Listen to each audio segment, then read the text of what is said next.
Week 3, everybody. Here we go. Here we are. Here it is. Week 3 in the... Press the button then. Go on then. That's it. Here you go. Oh, have I pressed... Oh, yeah, it's the same scene. Interesting. Hello. Good. Yes, it is week 3. And there are 10 teams coming into this week who are as yet undefeated. There won't be 10 coming out the other side of this, I'll tell you that for nothing. Not least of all, because some of them are going head-to-head. So, you know, that's rather guaranteed to be the result there. Let's end the poll to see what you great prognosticators have said. 54% of you say that 4 or 5 teams will come out with a perfect record intact. 6 or more of you, 6 or more wins. Right, okay, so first game of the week, we have got 2 undefeated teams going head-to-head against one another, Grazer Ridge and Stardozer. Grazer Ridge, obviously, formidable team when Nige plays, but Josh Rubinio's good darts, so, you know, that's it's got some promise, but Stardozer looked pretty impressive last season, so maybe they will do here as well. Who's new? Melvin Glitch, free agent, brought in to Grazer Ridge, while Stardozer have got Sodney Death Blossom, who's making his league debut, which is nice. Yeah, I mean, we all like to see that. Yeah, good. Yeah. No, it's the stats didn't break me, Skip, just words. What's happening? Stardozer have started and thrown an erratic pass. Here comes Death Blossom, he's got 2 yards there. Is Kettle Harvick with the pass and is deflected by Nige. Grazer Ridge taken over. Glitch runs nowhere. Dick Miner also running nowhere. And then Olive Sunflower managing to get the job done on 3rd down, picking up 14 yards. Glitch with a throw, and it's intercepted by Kettle Harvick. So we'll be back Stardozing again. Blossom managing to get a couple of blocks this time, break a few tackles, get 17 yards. That'll do. Yeah. Club Bollinger looking to pass. Throws a short one to Engelbert Loudmouth for 6 yards. 3 yards needed for the first down. Death Blossom's got that. Harvick again. Big pass downtown deflected by Nigel. Bollinger throws. Caught for just 2. Death Blossom this time nothing doing. And we're back with Grazer Ridge again. Dick Miner nothing on 2nd down. Sunflower. Good throw. Nige is wide open. He's blown past Loudmouth and picked up 47 yards. Now they've chucked a little shorty out to, whatever, touchdown. Yep, there we are, we're into it. That's all going. Yeah, perfect. Right, Stardozer are back on it again. They need 1 yard for the first down. Harvick's got it. Bollinger with the throw. It's Loudmouth with the catch, and he's got himself some running space, picking up 39. Death Blossom running again. He's running well, but he's another player who needs that initial block in order to get anywhere. That was a great pass to Lloyd Gadzooks, though, who gets a touchdown to tie things up 1-1. All right, Dick Miner gets himself sacked by Ostentatious Smack. His Sunflower with the throw, and it's dropped by Josh Rubinio. You know, once upon a time, we all thought Josh Rubinio was going to be a superstar, and maybe he will be, but he hasn't really put all of the big money plays together yet to kind of assure himself in that direction. Grazer Ridge driving at the moment. They've got it to Dick Miner, who's got himself enough of a gap to pick up a good 39-yard gain. Glitch, Rubinio, touchdown. And that's Josh Rubinio's 40th career touchdown to give Grazer Ridge a 2-1 lead. Death Blossom a 1-yard carry. Here's Harvick again. Deflected by Rubinio, 3rd and 9. And that one's caught by Loudmouth, who gets the first down. Death Blossom, he tries to go slightly off to the side this time, and it didn't really pay off. So we won't dwell on it. Bollinger. No, he's thrown that one out of bounds. And we're back to Grazer Ridge again. It has to be said, Grazer Ridge is stepping up their game way more than expected in this one. I mean, they've got talent. It's undeniable, but they've never been a first-rung team. Although they did have that one season where they went 7-0, something like that, before then dissolving into not a great deal towards the tail end of the year. Bollinger with a throw as Stardozer takes back over, and we hit half-time. Score is currently 2-1. Grazer Ridge just having the lead slightly, and that's a Stardo's a fumble, but they managed to recover it. Gadzooks with a catch. Sunflower can't do any tackling, so gets kicked out of the way. Club Bollinger on a rare scramble there, picking up 8 yards. Gadzooks drops the ball. It's 3rd and 1. Harvick doesn't quite get there. Grazer Ridge back in possession again. They flip it out to Nige immediately, who gets 24 yards. Dick Miner with a 2-yard gain on the run. Sunflower is deflected by Gadzooks, and on 3rd down, not a lot happens. This is good defensive work with occasional sparks as a player makes a bid for freedom, as Loudmouth has done just there, gaining 34. Nige with his 3rd deflection of the game. Here comes Death Blossom. He hasn't got anywhere to go. And on 3rd and 9, Death Blossom this time on lead blocking duty. He did an adequate job, but it was enough for Harvick to pick up 16 yards. They've got another 1st down there as Loudmouth makes an 11-yard catch. Harvick, wide open, suddenly Death Blossom's first career touchdown has been assured. And then there's an interception. Loudmouth has picked it off, and the lead could be flipped if Stardozer can hold the drive long enough. They've got a 3rd and 4. And Gadzooks is into the end zone for the touchdown. Soup Dextrick for Grazer Ridge has been injured by Kettle Harvick. Casey Jones subbing in for Grazer Ridge, who now trail by 1. But they've got it out to Nige, which is the move, as you know. And they've intercepted again. Stardozer pick it off another time. Loudmouth has got this one and then fumbled it. So that was all for naught. No, Glitch runs 1 yard. Miner with the throw. Gets it out to Nigel, who's broken 1 tackle and is down inside the opposing 10. Sunflower up the middle. 3-all. It's going to be last team with the ball. Death Blossom on a 2nd and 4 picks up 2 of those yards. Harvick on 3rd and 2.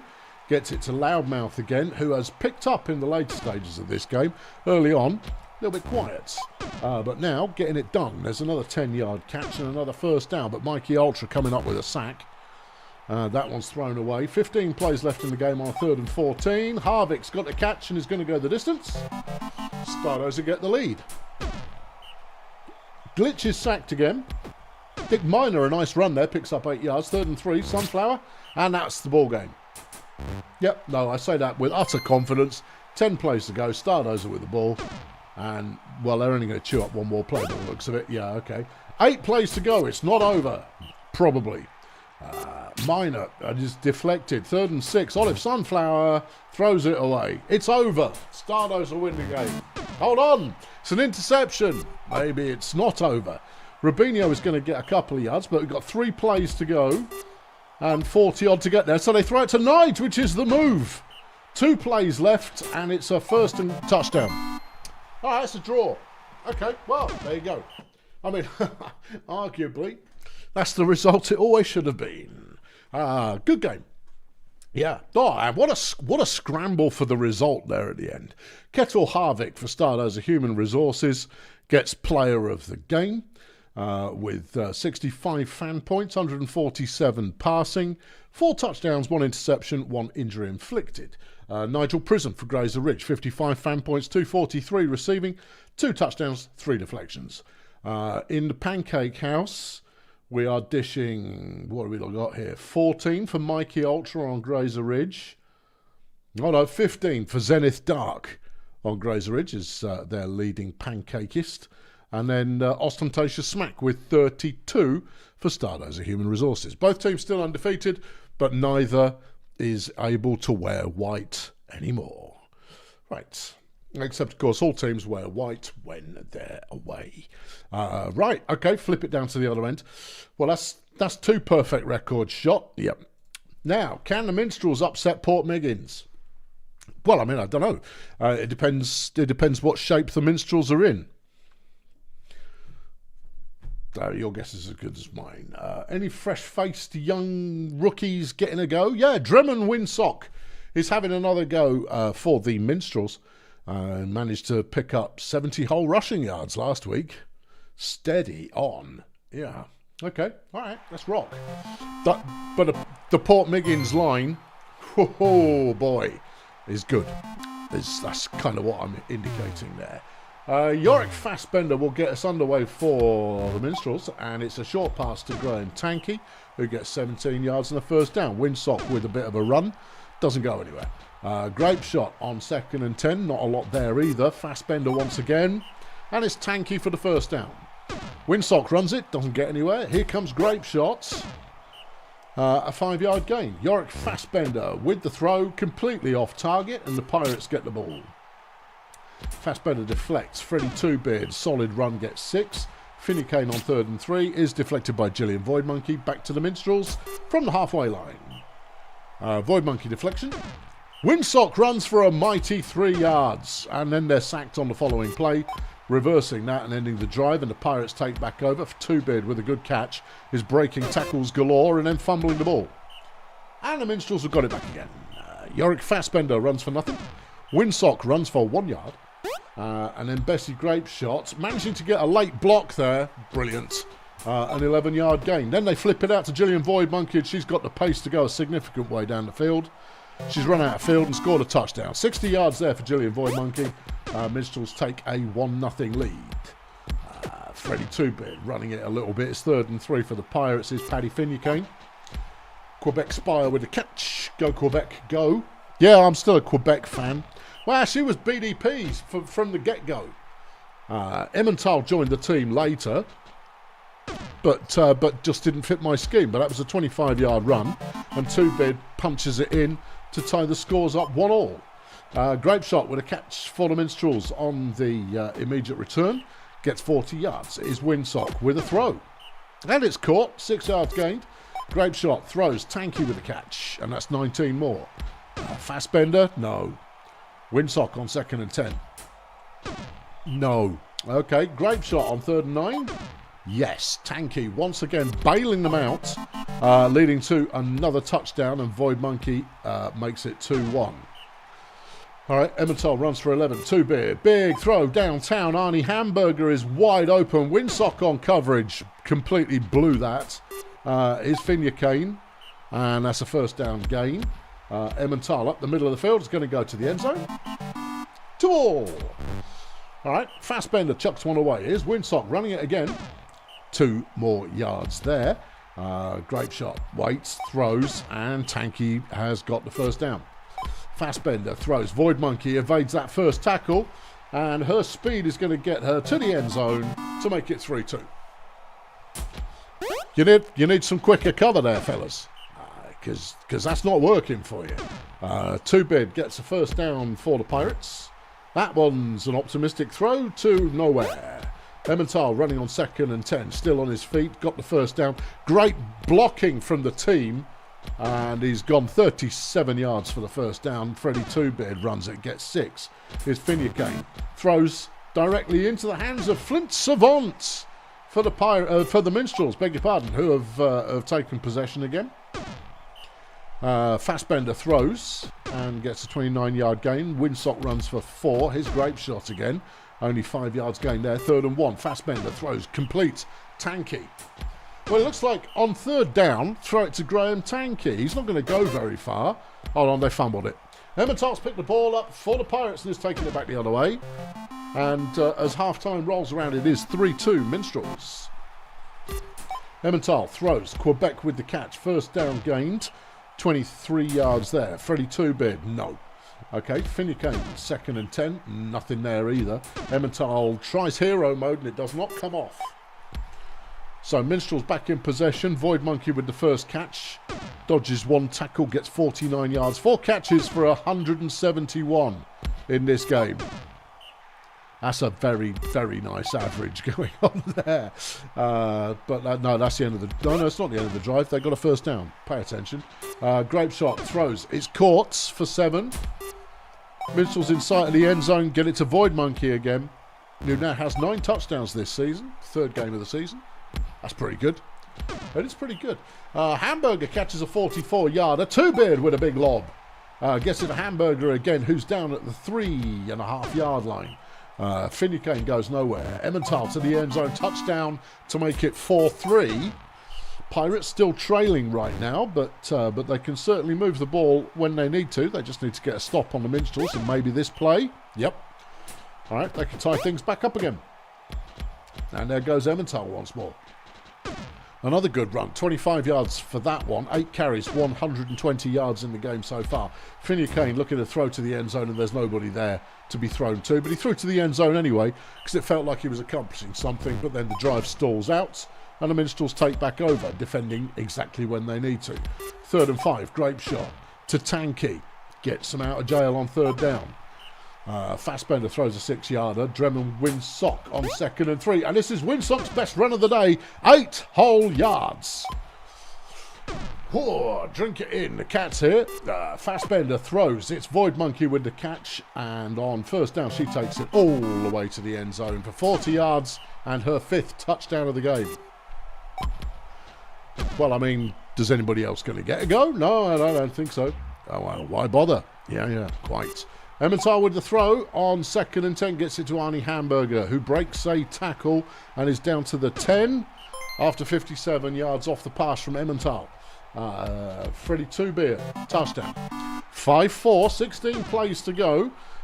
Minstrels are in the driving seat right now. Can they stay there on 3rd and 3? Yes, they can. They throw it to Tanky. Well, yeah. Winsock catches a 1-yarder, then has the ball, throws it. Void Monkey's going to chew up some yardage. And that's the kind of play you want to see to keep hold of the lead. Deflection by Finney Kane. Fassbender, Void Monkey, touchdown. And that's probably done it. 6-4 Minstrels. And as much as the Pirates have a capable offence, although Freddie Two-Beard's just got himself injured by Norman's speedboat, bringing in Bob Natuno, who immediately makes a 10-yard run and looks quite impressive doing so, but it's way too late for that kind of behaviour. Helmet throws Spire with the catch, breaks a couple of tackles, gets 28, 5 plays to go. Natuno doesn't pass the ball. No, he decides to keep hold of it because that's how you win the game when there's only 5 plays left and you're trailing by 2.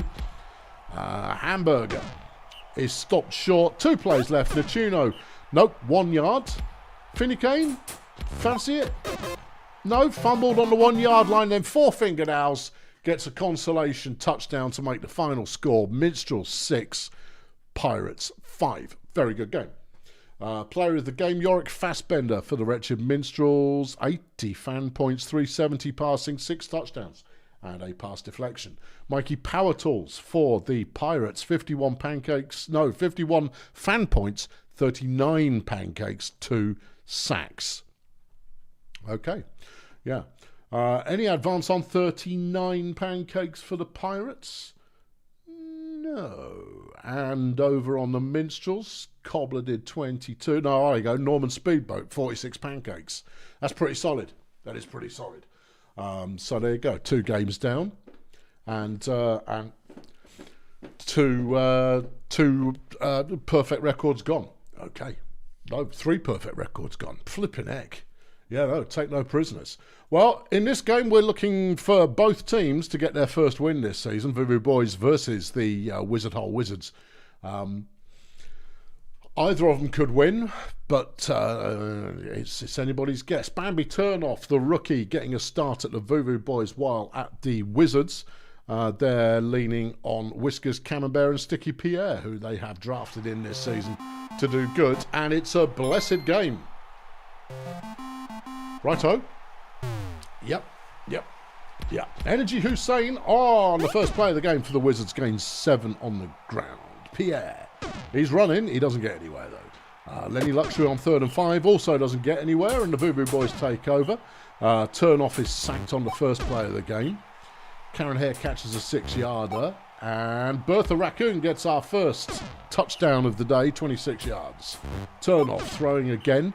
Completes a 4-yard, little short, little dink and dunk kind of a pass. Gonzalo Laurie to Bertha Raccoon to the end zone for a touchdown. And honestly, Bertha Raccoon getting a touchdown? Yeah, that'll lead to a few more, I reckon. Pierre fumbles the ball, and Bambi Turnoff has recovered it. Pierre with a deflection. They've got it to Bertha again. Can she go the distance? Yep. Okay, Bertha Raccoon makes it 2-0. Hussein runs for nothing. Pierre up the middle. Keeps hold of it this time, gains 17. There's Raccoon with a deflection. Hussein throws. It's caught by Celia Emphysema.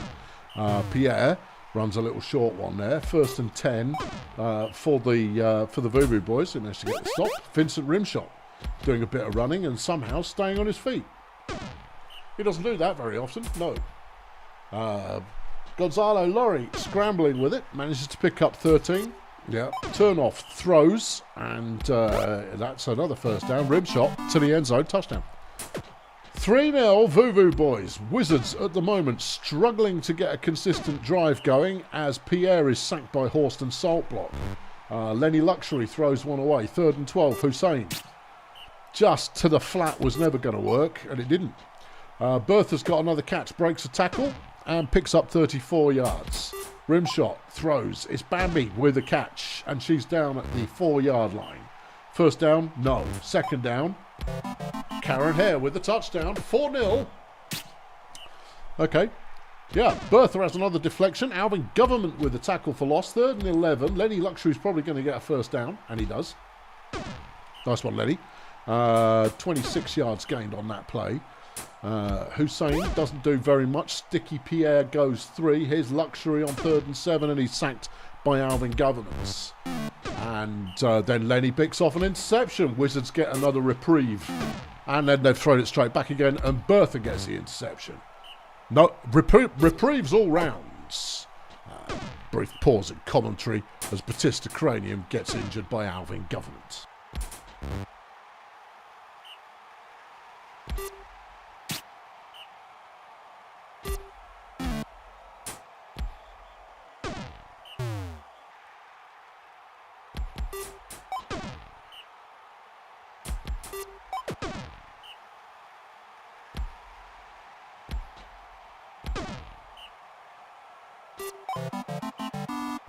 Touchdown, Gonzalo Lorry. Okay, right, yeah, good.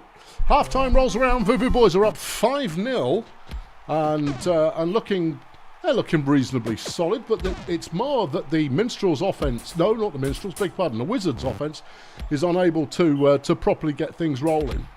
Rimshot with a good run has another first down, 23 yards gained there. Gonzalo running it again, gains 7. And Raccoon with a catch gets them very close to the end zone, but not quite in the end zone. Rimshot to the end zone, Karen Hare touchdown. That's 6-0. Unless we get a touchdown from the Wizards, we will activate sympathy speed here. Lenny with the throw, deflected by Rimshot. 3rd and 7. Luxury's got the first down, and he's still on his feet. Getting as far into Voodoo Boy territory as they have been all day. Luxury goes 1, it's 3rd and 11. Soda with the pass, gets it to Celia, who's down at the 9-yard line. Sticky Pierre, good run, good touchdown. That makes it 6-1. We will activate a little bit of speed because the comeback opportunity, I would say, is probably lacking. Rimshot runs a 17-yard on the ground, and then he gets a catch and goes a little bit further. Okay, Laurie catches for 2. Yeah, Karen with an 11-yard gain. Laurie goes 3 on the ground. Turn off, throws, Bertha, touchdown. 7-1 is the score. And where's it all going wrong for the Wizards then? It's line domination, Gov. That's what it is. The Voodoo Boys are dominating the line, which is giving them a significant advantage, although Camembert with a nice 21-yard catch there. And then, of course, this being the game, hold on, Bison Lamont has got injured by Sir and or Madam. Maggie Hipster, Drip Fizzle Brew, both subbing in. Voodoo Boys back in possession again. Yeah, Bambi throws. Karen with a catch. Breaks 1 tackle, gains 23. Rimshot throws. That's a 9-yard gain. Gonzalo runs it for 5. Bambi to Karen. Another touchdown. Yeah, and obviously on a blessed field, once you can get your offense rolling on a blessed field, yeah, you're going to keep them rolling, you see. And that's an advantage that can pay super dividends if you can be the one to really soak in the scoreline. Typically, of course, the owner of the Voodoo Boys, Tolacram, is not actually here to witness his team actually playing well for the first team in about 4 seasons. But you know, there it is. There we go. That's the ball game. Final score: Voodoo Boys 9, Wizards 1.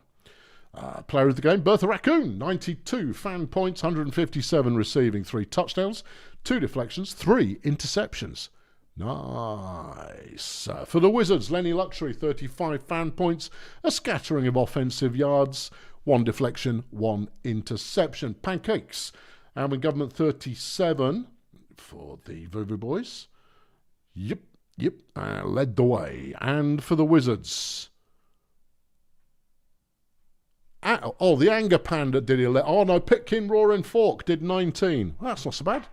That's all right. Wizards need to figure out exactly which bits of the offense they can work with and which bits of the offense should be slung in the bin.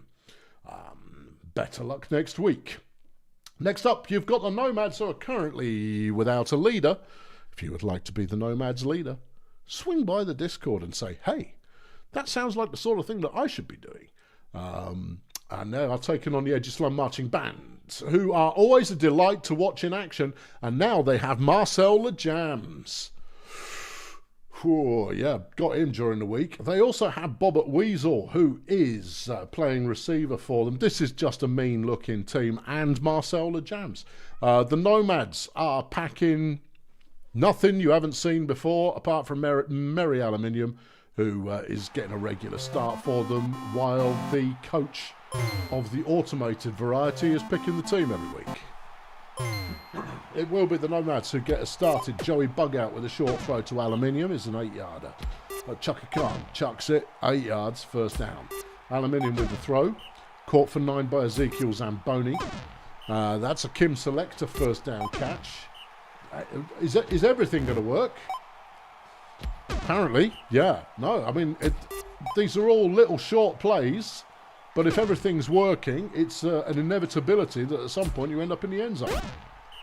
Although Chaka Khan only managed 1 yard on the ground there, but Zamboni has got the first touchdown of the game. It is a sweaty old day, just so you know. LeJams, with his Edge of Slum debut, was stuffed for a loss, and we're back in the loving arms of the Nomads again. Chaka Khan with the throw. Kim is wide open and is immediately injured by Daphne Teflon, bringing Flinty Wimple into the lineup. Is Joey Bugout. Throws, caught, Zamboni, second of the game. All right, Buster Vortex, tackle for a loss. LeJams throws it to Ron Bongos, but it's 3rd and 3. Jamie Boyce has the first down. And Flinty Wimple has been injured by Analinguistic. Douglas Mopey subbing in for the Nomads. LeJams, there's another injury. Yeah. Analinguistic has been injured by Crotch Dangle Flag, bringing in Mateo Falcone. Okay, Teflon runs it for 6, 2nd and 3. LeJams can only get 1 yard there. Jamie Boyce on 3rd down gets a first down. And Buck Dungeons has been injured by Bobbert Weasel, bringing Craig Tall into the lineup for the Nomads, who are already down about 4 players. Boyce runs for a first down. The Edge of Slum mulching machine just generally marching up the field here. Boyce to the end zone, touchdown, 2-1 now the score. Edge of Slum pulling one back. Aluminium, who's still alive, gains 19 off the pass from Joey Bugouts. A sack there comes in from Bobbert Weasel. Zamboni with a catch. Breaks that first tackle, but was brought down after 22. Okay, Bugout runs for nothing at all. And then Zamboni with another good catch. And Zamboni at the moment is holding this Nomads offense together. They have the ball on the inch line, and Aluminium punches it in. 3-1. Nomads in the lead, but starting to feel the pain when it comes to players. But they've got to stop there, and they take back over again. Douglas Mopey has been injured by Tarquinius Bangfish, bringing in Splinters Majuniper. Joey Bugout with a catch, 3rd and 6, and it's not enough. And Edge of Slum are back in possession. Teflon runs it for 12. LeJams straight up the middle, has plenty of space to run. Gains 10 yards. Jamie Boyce, good running from Jamie. He's round the outside, breaking a tackle there at the end. 21 yards gained. Teflon on 1st and 10. Good downfield block. That was tasteful, 19 yards. LeJams throws, it's deflected by Chaka Khan. Boyce runs straight into the big lad, but manages to stay on his feet to pick up 4. Half-time rolls around and the Nomads are up 3-1. but the pendulum of damage is swinging against them. Second and goal. Boys, touchdown. 3-2 now. Nomads back in possession. Can the Edgeslum defence do anything other than hurt people? 3rd and 8. Aluminium with a throw, and it's caught downtown for 14 yards. Zamboni picks up 12 there as well. Chaka Khan throws it. Aluminium with a first down catch. Come on, people, we've got to do some defending here. Aluminium waits it out for a bit, then runs, picks up 7. Joey Bugout, 2nd and 2. And Tarquin Bangfish has been injured by Joey Bugout, but Tarquin Bangfish is not the most durable of players. Troy Greco-Roman has subbed in for Edgeslum, who now take possession of the ball, run it 24 yards, which is pretty good. Bongos with a catch and the first down. Edgeslum here with an opportunity to tie things back up again as Boys get some great blocking from Bobbert Weasel to run it 25. Teflon has cover, has space, has a first down on the 1 yard line. LeJams, not quite. 2nd and goal. Boys, not quite. 3rd and goal. Teflon, touchdown. 3-all. Okay, all right. There's Vortex getting a catch again. You want to stop him doing that? You know, break both his little legs off. Well, he picked up 53 yards there, which is not exactly helping the defensive cause. Aluminium with the throw. Zamboni with the catch, but he stopped back at the line of scrimmage. Bugouts is stopped after just 1 yard. Edgeslum now have possession again, but Teflon can't get anywhere. LeJams throws, and it's dropped by Ron Bongos. Oh, dearie me.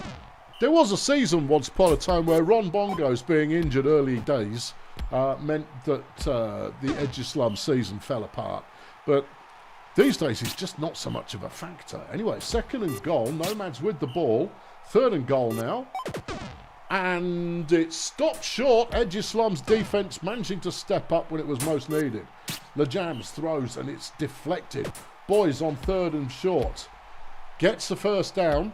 Edgeslum having 18 yards to get it up the field to get the go-ahead score. Teflon has a whole half of the pitch to run into and gains 19 yards. LeJams throws, deflected by Dangle Flag. Boys up the middle. Yeah. Gets a little bit closer. Teflon has the first down, but it was close. LeJams throws to the sideline, but it's not a good throw. Not sure what's happening with Marcel there. Boys can't get anywhere. Teflon can't get anywhere, and it's back to the Nomads with 11 plays left. They throw one away. Here's Chaka Khan. Flipping close to being absolutely brutally sacked there, but it wasn't. Vortex has a first down. 8 plays left, a first down for the Nomads. Sacked by Matteo Falcone. Here comes a pass, and it's not a particularly interesting one.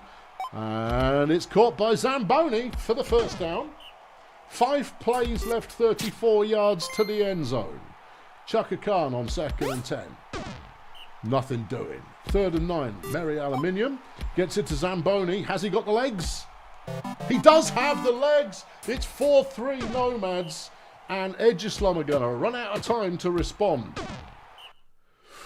Final score, Nomads 4, Edgeslum 3, and in the heat, Edgeslum just kind of crumbled. But they did do a lot of damage, which is lovely. It's what you like to see. Crotch Dangle Flag for the Nomads is player of the game with 59 fan points. Most of them coming from 42 pancakes. Then 1 tackle for loss, 2 deflections, and an injury inflicted. For the marching band, Tarquinius Bangfish, who was carried off on a stretcher, not before picking up 34 fan points, 24 pancakes, and 1 injury. Pancakists, you've got Gas, the Hitman resume. Didn't hit anybody, but got 34 pancakes. Actually, -1 defensive fan point for him there. Not so hot on the tackling either. Over on the other side of the field, it is Dangle Flag who did the most pancaking for the Nomads. Nomads, of course, a very strong team. They have won that division multiple seasons in a row now, and therefore they're as good as they look, even without anybody running them. And next we have the Beekeepers up against Volcamoose, and this game should set the tone for this division this season. Do you want to know what's the division called? I'll tell you. It's the Zesty division. Well, I say it should set the tone. Obsidy are setting the tone at the moment, but both the Beekeepers and Volcamoose were scrapping it out for the playoffs last year. The Beekeepers, of course, losing out in the final week. I have been I was chastised last week to say they made the playoffs because they didn't. Right, who's new? Joe Shampoo and Ethan Hogwash having been traded into the Beekeepers, and then Volcamoose, Constance Frenzy having been picked up from free agency. Other than that, same old, same old. Righto. Jeff, stop it. Right, good. It will be Volcamoose who start with the ball.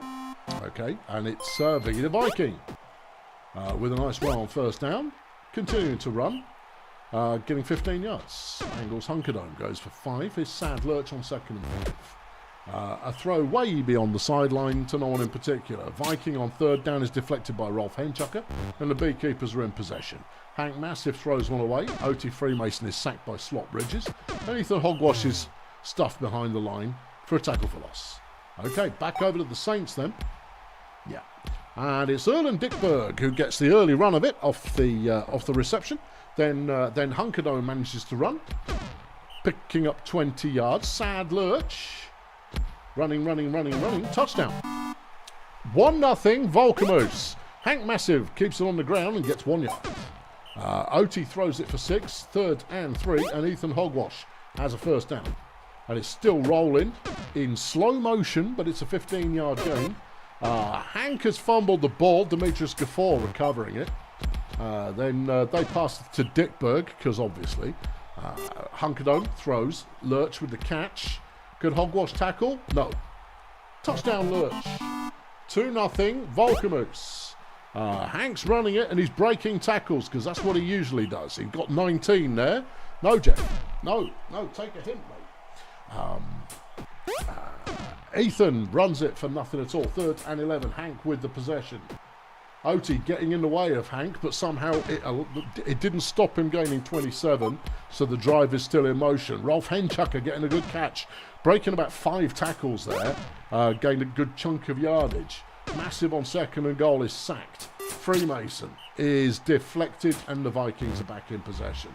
They flip the first one out and Dickberg drops it. Hunkerdome is stuffed at the line, then Lurch runs and does not get anywhere with it. The Beekeepers' defence defending there. Freemason with a throw. Hank's got the catch. He's broken the tackles. He's broken another tackle and Hank Massive is into the end zone to make it 2-1. Viking with a throw downtown and Bridges has happily caught it.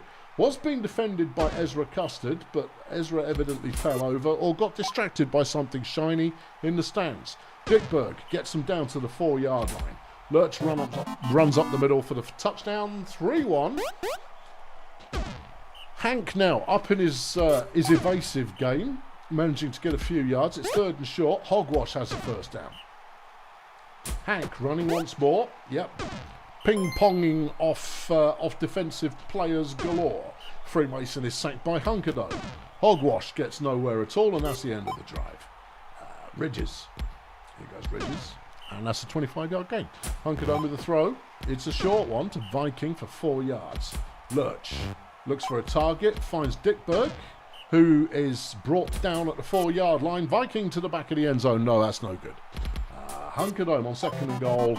Touchdown, Ridges. 4-1, and the Saints have control over this game.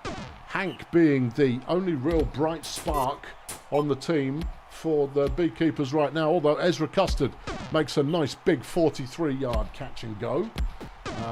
Ezra Custard was on the previous play. Well, whatever, it's 3rd and 3. Get over it. Freemason sacked by Hunkerdome. End of the drive. All right, Viking throws. Bridges with the catch. And he's breaking a couple of tackles, brought down by Champoon after 26. Viking, catch. Gets 5 yards as half-time rolls around. The Saints currently having control over this one. Sad Lurch with a throw. Utterly pointless. Viking throws a short one and it's enough for the first down. Hunkerdome has got a whole side of the field to run into. Runs into it and through it. That's 39 yards on the run. Lurch tries exactly the same move. It almost works, but that's only worth 5 yards. Viking to the end zone. Touchdown Ridges. 5-1. All right, Beekeepers, this drive, please. Freemason is sacked by Hunkerdome again. Ethan Hunkerdome had, whatever his name is, Hunkerdome, Spangles Hunkerdome has no right to be inflicting that many sacks. No, as Richards is in the end zone once again to make it 6-1. Custard, another good catch and another good chunk of yards. 37 gained on that one. Hank drops a pass and then keeps it on the ground to run it for 12 and a first down. Freemason throws a 7-yarder. Hogwash goes for 4. Hank just 1, 2nd and 9. Freemason to Henchucker, touchdown. You kind of go, oh, are they livening up? Well, it's 6-2. The classic beekeeper story still exists, which is you have to be able to stop the opposition. Hunkerdome with the touchdown to make it 7-2. The Beekeepers, they have a lively offense, and last season in the form of Kathy Glowpod, Pad, whichever one it is, had a formidable lineman, but it's not manifesting in terms of a drastic change in performance this year as Hank gets another touchdown. It's 7-3 with 20 plays left to go in the game. Custard with a deflection, and the Beekeepers fumble it rather than take advantage. Most disappointing. There goes Erlen Dickberg, and he's down at the 2-yard line. Saints to the end zone? No. 2nd and goal. Lurch. Touchdown Viking, 8-3. This one has been over for a little while now. Nice run from Hank, gets another 27. I mean, it's all well and good, Hank running up a storm, but you then need the supporting cast to be delivering. Hank, touchdown. So it's the Saints 8, Hank Massive 4. Hunkerdome runs it for 20 and steps out of bounds. Lurch throws and Ridges takes off and disappears over the horizon to make it 9-4. It's just not good. It just is not good as the Saints get another stop, but Henchucker makes an interception. Far too little, too late to be any use to anybody, but I mean, it happened, so I remark upon it. Ethan Hogwash goes for 9.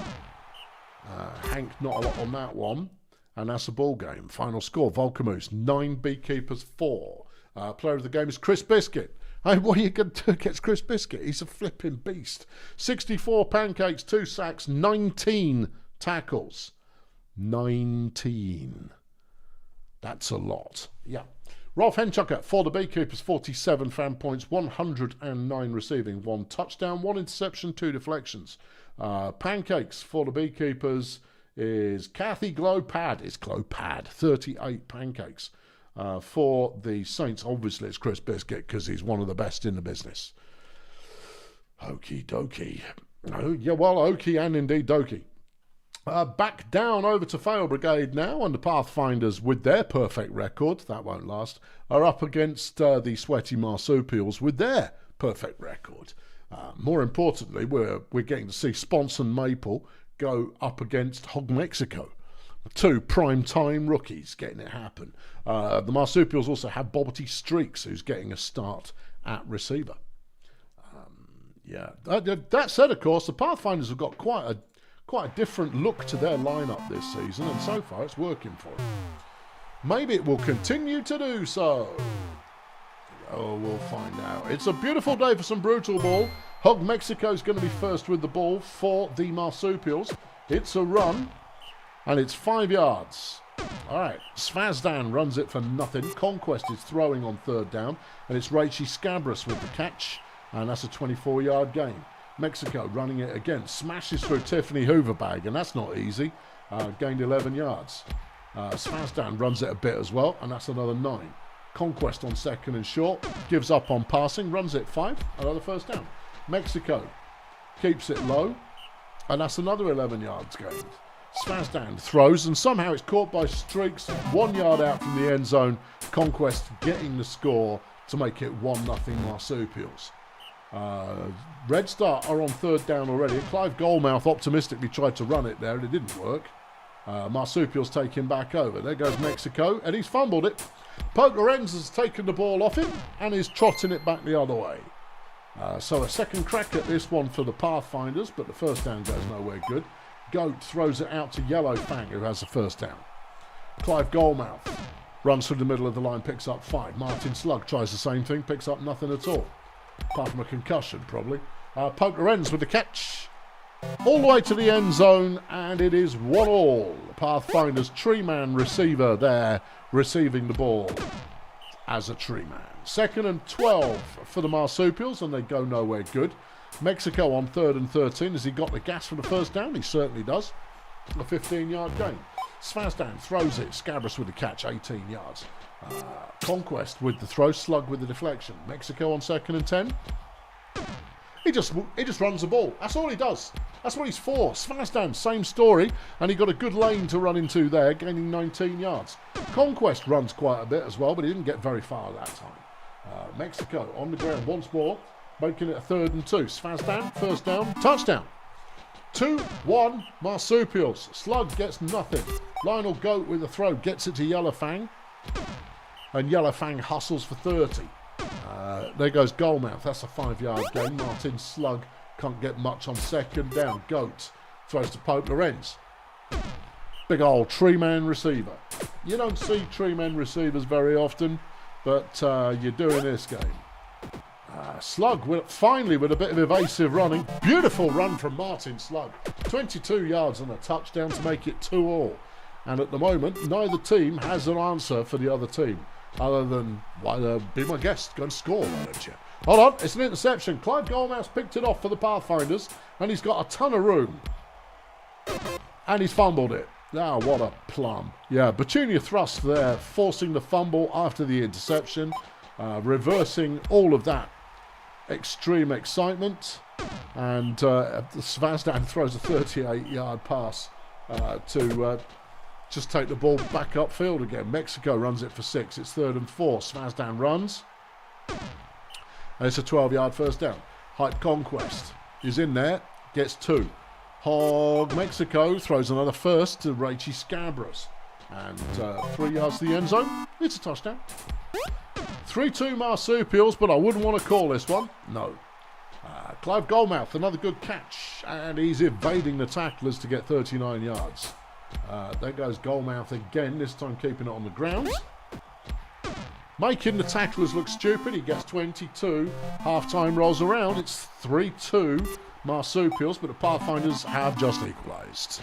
Yellowfang's 10th career touchdown. And I'll tell you something, Pathfinders look all right this season. They really do. Yeah. I mean, the Marsupials have been an almost there team for a couple of years now. Whereas the Pathfinders have been rubbish. Yeah, they have. This year, Pathfinders look like they got some game. Anyway, 2nd and 12 Marsupials. Hog Mexico. A 21-yard run to take him to 122 in the game.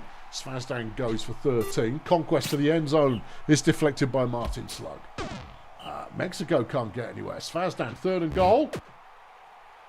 Well off target, and the Pathfinders get a stop in the red zone. Lionel throws it out to Fang, gains 15 yards. Clive runs 4. Here's Slug, bad throw. 3rd and 6, Lionel Goat to Yellowfang. Yellowfang had a kind of a debut seat. Oh, no, it's an interception. Rachel Scabras has picked it off. Oh, okay. Yeah, no, what were you saying about Yellowfang? Had a mediocre debut season, but is starting to make a name for themselves in this one. Or would be, had the team not just turned the ball over. Hyde Conquest, a lovely piece of running, got good speed, 22 yards. Mexico gets past the line, picks up 4. It's 2nd and goal. We were here a minute ago. 3rd and goal. Conquest, touchdown. 4-3 Marsupials. 1/4 of the game remains. It's 3rd and 10. Can Goalmouth get the 10? Yep. Okay. All right, here comes Slug on first down. Pings that one out to Fang, who steps out of bounds after 4 yards. Goat with a throw to no one. It's 3rd and 6. They've got to do it on 3rd down again. So they do it on 3rd down again. Clive Goalmouth going 17. Slug throws one away. He should probably stop doing that. Goat throws. Fang with the catch. It's 3rd and 1. Goalmouth once more. Not this time, you don't. You squirmy little get. Oh, and the immediate interception from Sponson Maple, the #1 draft pick of the season. 3rd and goal low already, and the Pathfinders are stopped short. So what happened there? Well, you had a good defensive play followed by an interception, followed by a good defensive play. So the net result is nothing. Okay, 10 plays left. Marsupials with the lead in the ball, but it's 3rd and 5, and it's deflected. So 8 plays left, and the Pathfinders have a chance to equalise. Goat throws, deflected by Scabras. Goalmouth on 3rd and 5, and it's Pope Lorenzo who gets them the first down. 5 plays left. They get it to Yellow Fang, who's going to get down to about the 18-yard line. 4 plays left. Fang again, touchdown. It's all square with 3 to go. Mexico runs for 1, that won't work. Svazdan waits all day. And a wide open Bobbity Streaks is going to get them closer, but not close enough. Last play of the game, it's going to be a tie. Svazdan drops the ball. Brilliant. Yeah. Final score, Marsupials 4, Pathfinders 4. Player of the game? Well, that would be Pope Lorenz for the Red Star Pathfinders, who had 1 touchdown, 15 tackles, 2 tackles for loss. Very quiet. For the Marsupials, Carl Svazdan with 37 fan points, 110 passing, 145 rushing, 2 touchdowns. No defending. Couldn't be bothered. Right, Pancakers? Yeah. Veronica Hammock for the Pathfinders with 32, and Ruthie Spasms for the Marsupials with 37. Well, I mean, that closer result was a close game, but that's 2 more perfect records deperfected. Deperfected, even. All right, well, our next perfect record against the wall to be challenged is that of the Ov City Axemen, who are going up against the Medics. Medics are a solid-looking team, but they haven't quite got there yet this season. It hasn't clicked for them. Yeah. Shut up, cat. Right, yeah, what's new at the Medics? Weevil Gutburst is doing some line work. Okay. And at the Axemen, Gorp Rendezvous is also doing a bit of line work. Okay. All right, I'll feed you now, as long as you shut up. All right. We'll get this going. Nobody die. Yeah.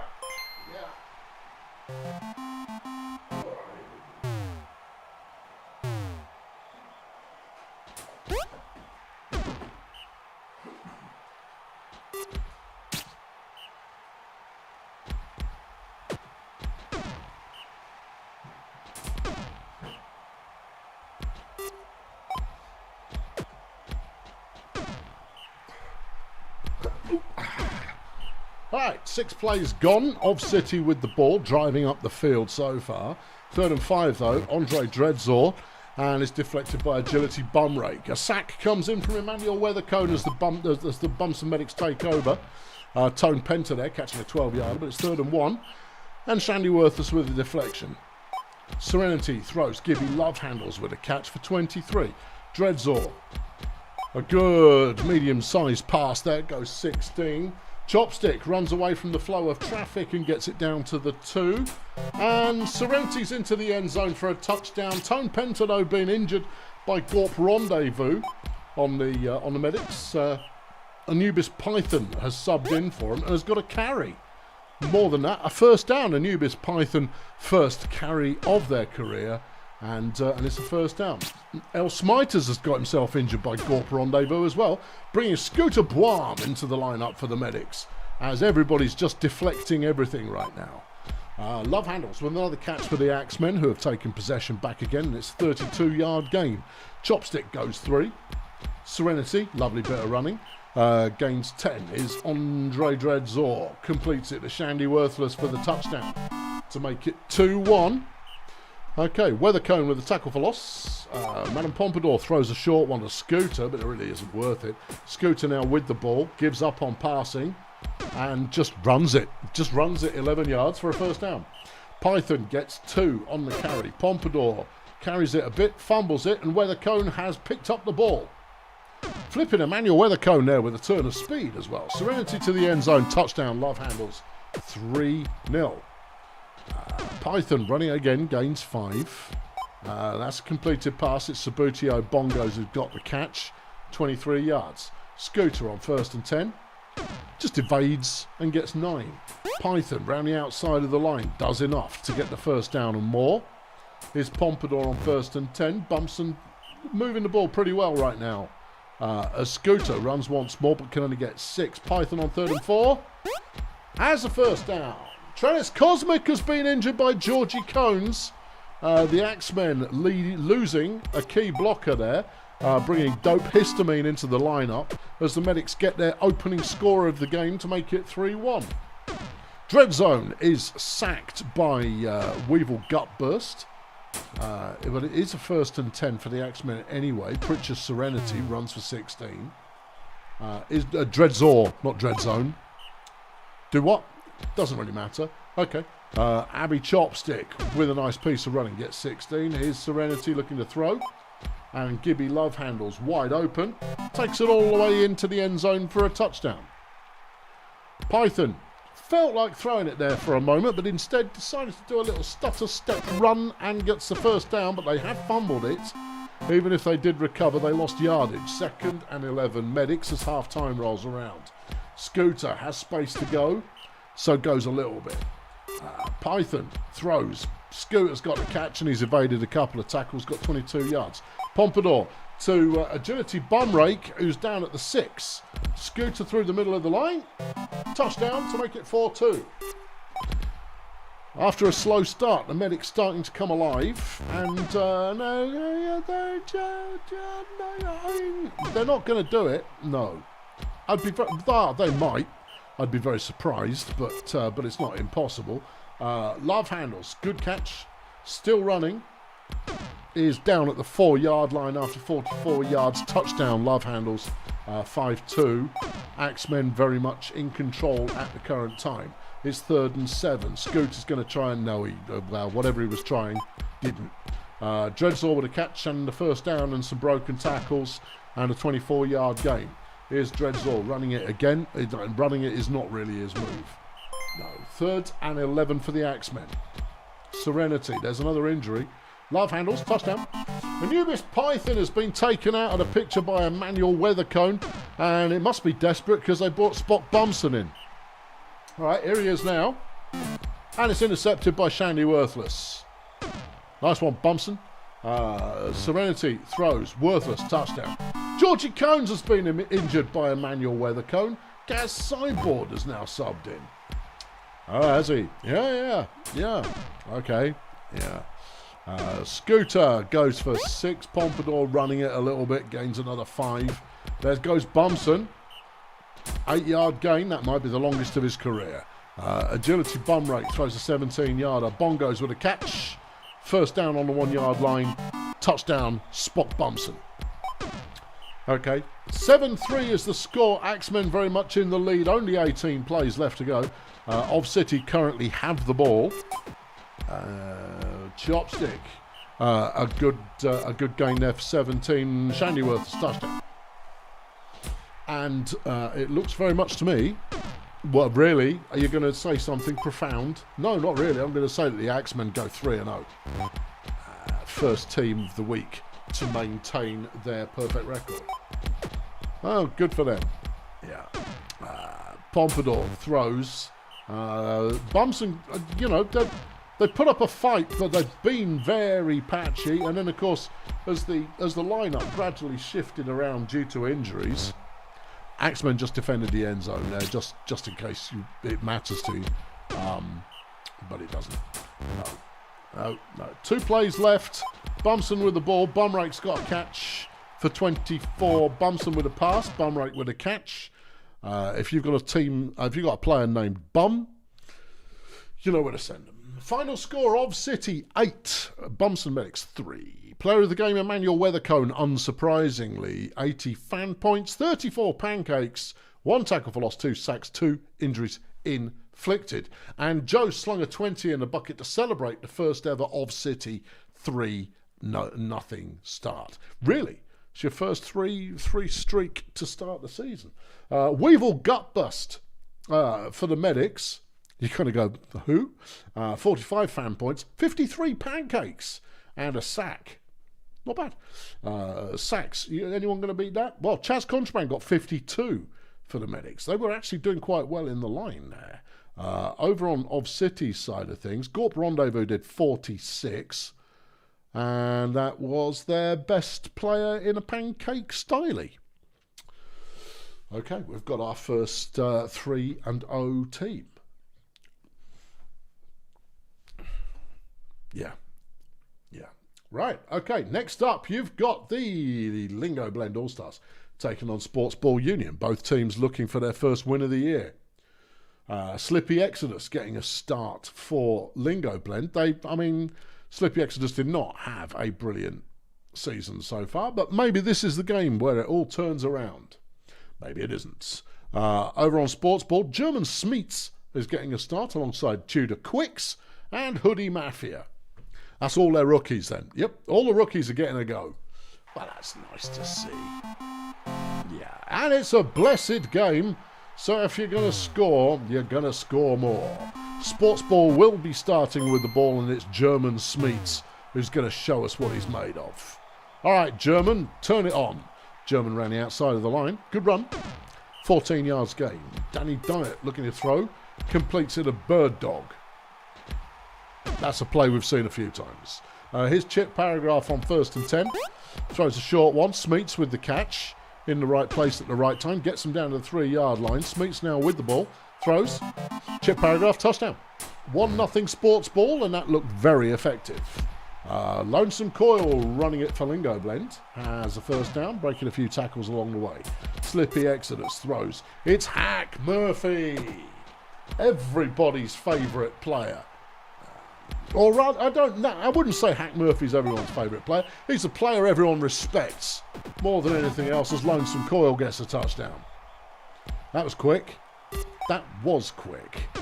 Danny Diet gets a catch, and it's a first down for Sports Ball. Bird Dog with another catch there is brought down by Hack Murphy.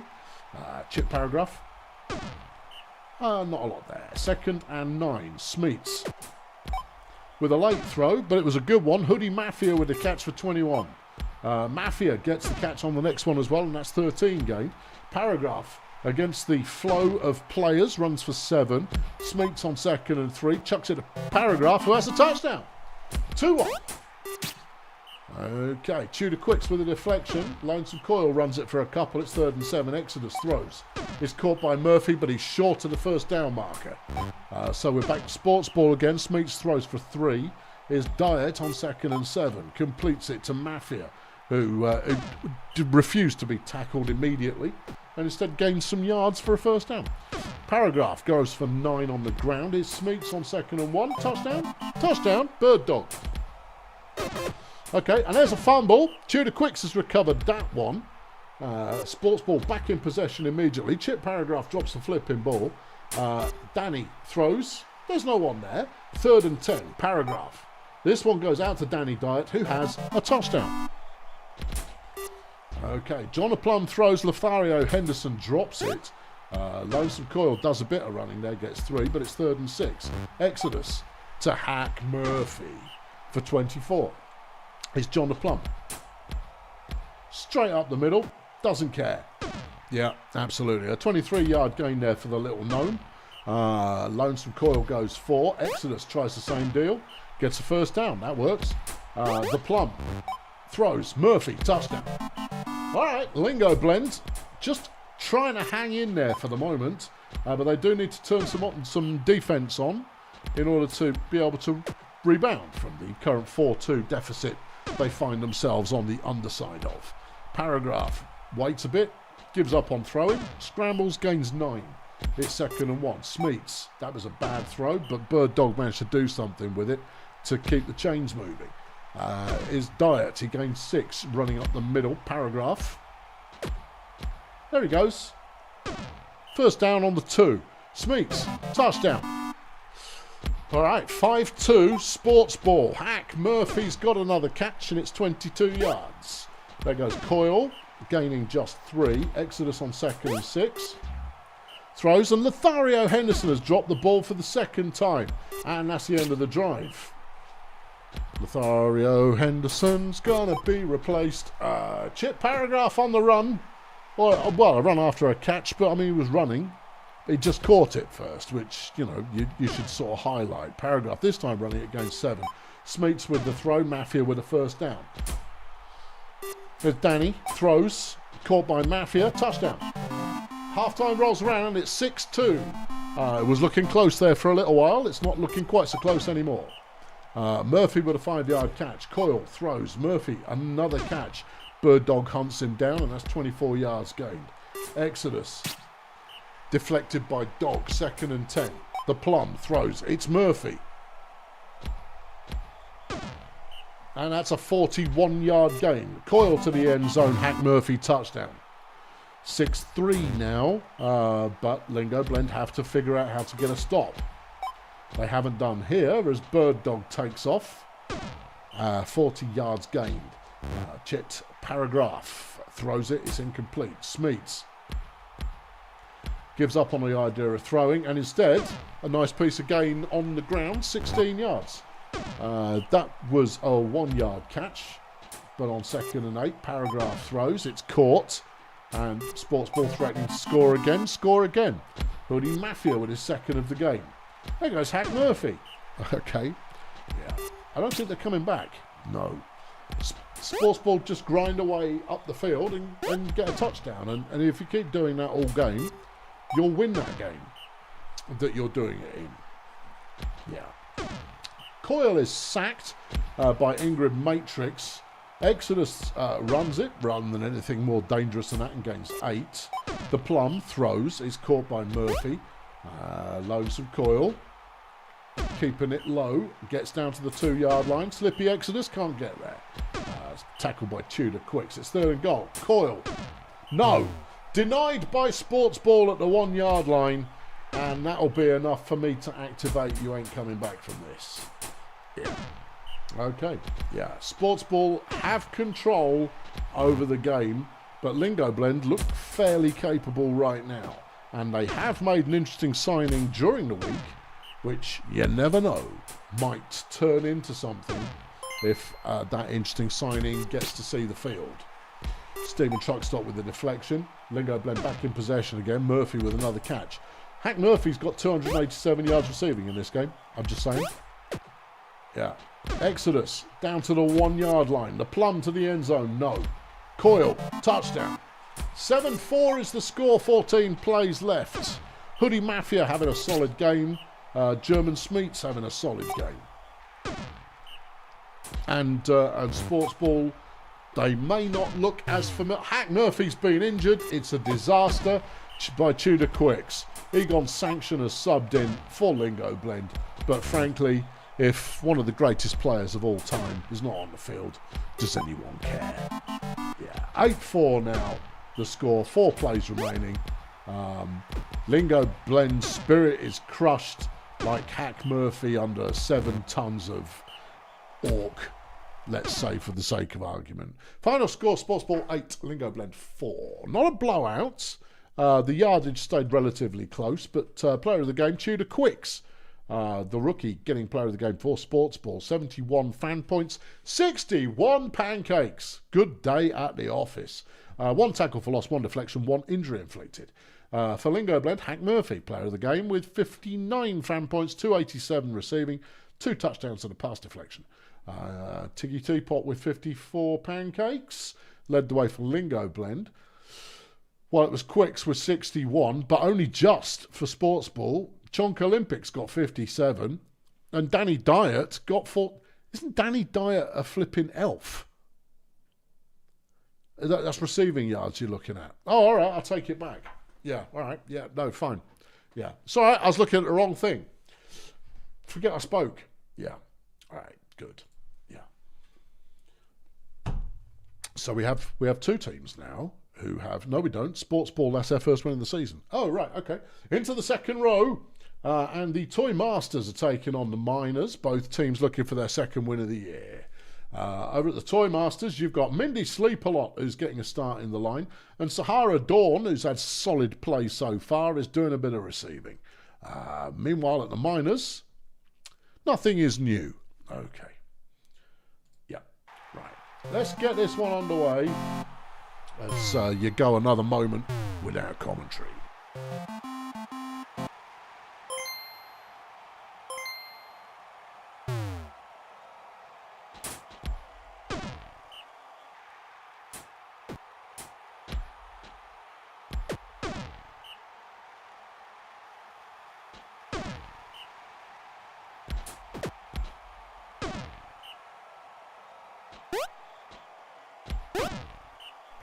because I've got a cold, and well, only like a really, really, really, really minor cold, and you don't want to hear me do a nose trumpet solo. Anyway, the miners stalled out, and we get to see the Toy Masters take their first possession as Roy Talley gets himself injured by Kit Kats, and then they make an interception, and it's Hump Bogus who makes the interception.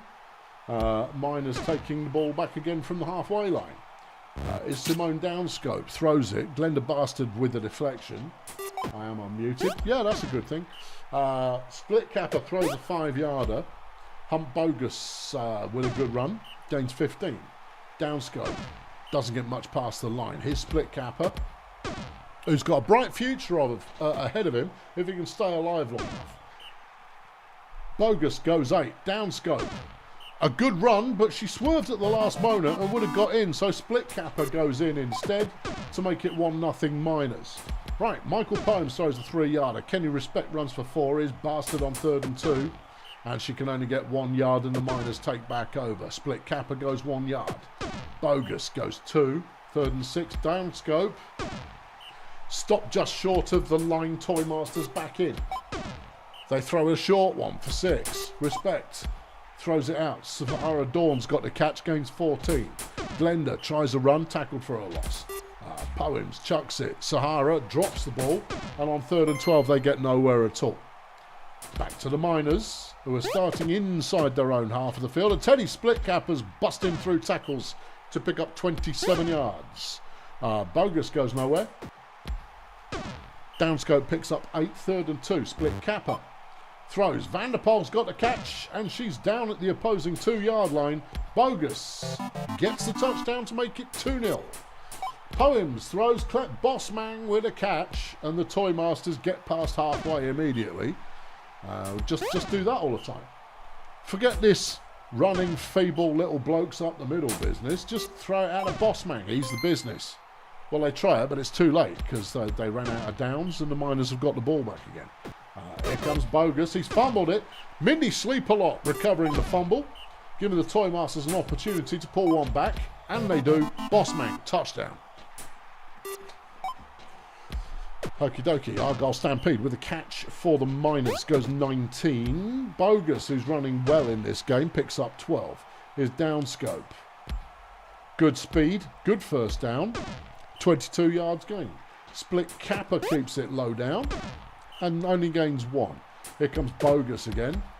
Somehow managing to get out of the melee, but it's a 3rd and 1, and Simone's going to try and get there, so she does. And it's a touchdown. All right, 3-1 Miners, and it's half-time already. Where does the time go? Well, the time ticks past quite quickly when you're only gaining 1 yard a play. Right. Kenny Respect, 13 games. Glenda, her best run of the game, picks up a first down. Right, on first down they throw it behind the line, and that really did not pan out. 3rd and 13. Glenda running again, breaks 2 tackles, has the first down, it stays on her feet. Great run, 23 yards. Bossman, good catch. He's down as far as the 5, the 3, the 1. Not quite there. Respect tries for the end zone, nothing happening. Glenda tries for the end zone, is stuffed short. Poems throws it out of bounds, and the Miners hold tight and manage to avoid giving up another score as Split Kappa goes back the other way. And it's a meaty run as well. 37 yards for Teddy Split Kappa. Hump Bogus picking up 2 more. It's 2nd and 7. Downscope throws. Stampede with the catch. And the Miners are into Toy Master territory. Bogus. 6 yards gain. 3rd and 3. Downscope. Short of the first down. Gives it back to the Toy Masters, who fling it out to Sahara, who gets 23 yards. Only 2nd catch of the game for Sahara Dawn. Hold on, they tried passing again, and Split Kappa's picked it off. And that's a big ol' interception as Split Kappa now runs it for the touchdown. 4-1 is the score. The Toy Masters just misfiring. It is just misfiring. Kenny Respect, stumbling over the first down line, gets 17 yards. Glenda with the throw is deflected by Split Kappa. Then there's an incompletion. Respect throws it, and it's short. And the Miners are back on it again. Justine Vanderpool goes 24 yards. Bogus looks to pass and is sacked by Sahara Dawn. Okay, Respect deflects the ball. Split capper on 3rd and 14. Can't do it. I mean, that was believing in yourself rather too much. There was clearly some motivational poster in the locker room that made him think he could make that work. Didn't work. No. Split capper goes 2. Miners in possession once again. Bogus goes 3. Downscope gets the first down. It's an interesting mix. You've got 2 swervy little guys. Split capper being slightly stronger, touchdown. And then you've got Simone, who is a bit quicker and a bit more ready to pass. It's an interesting runner mix, and it's working for the Miners on and off. More on than off in this game, as it's now 5-1 with just 10 plays left. Teddy Split capper with the run gets 5 yards. Bogus keeping it low, getting a first down. 20 yards gained. Downscope throws deflected by Respect. Split capper throws, and that one's caught for 9 yards. 3rd and short. Bogus has the first down. And this is some masterful running out of the clock with just 5 plays to go. Downscope, though, touchdown, and it's all over. It's all over. 6-1 is the score. Toymasters never getting started. Some big plays, but they're just not making those plays often enough. It's like a dedicated thrower is needed. Because Respect is too often running the ball, and he's rubbish when he does so. Final score, -6, Toymasters 1. Player of the game, Teddy Split capper, 79 fan points, 130 rushing, 3 touchdowns, 3 deflections, 1 interception, 1 tackle for loss.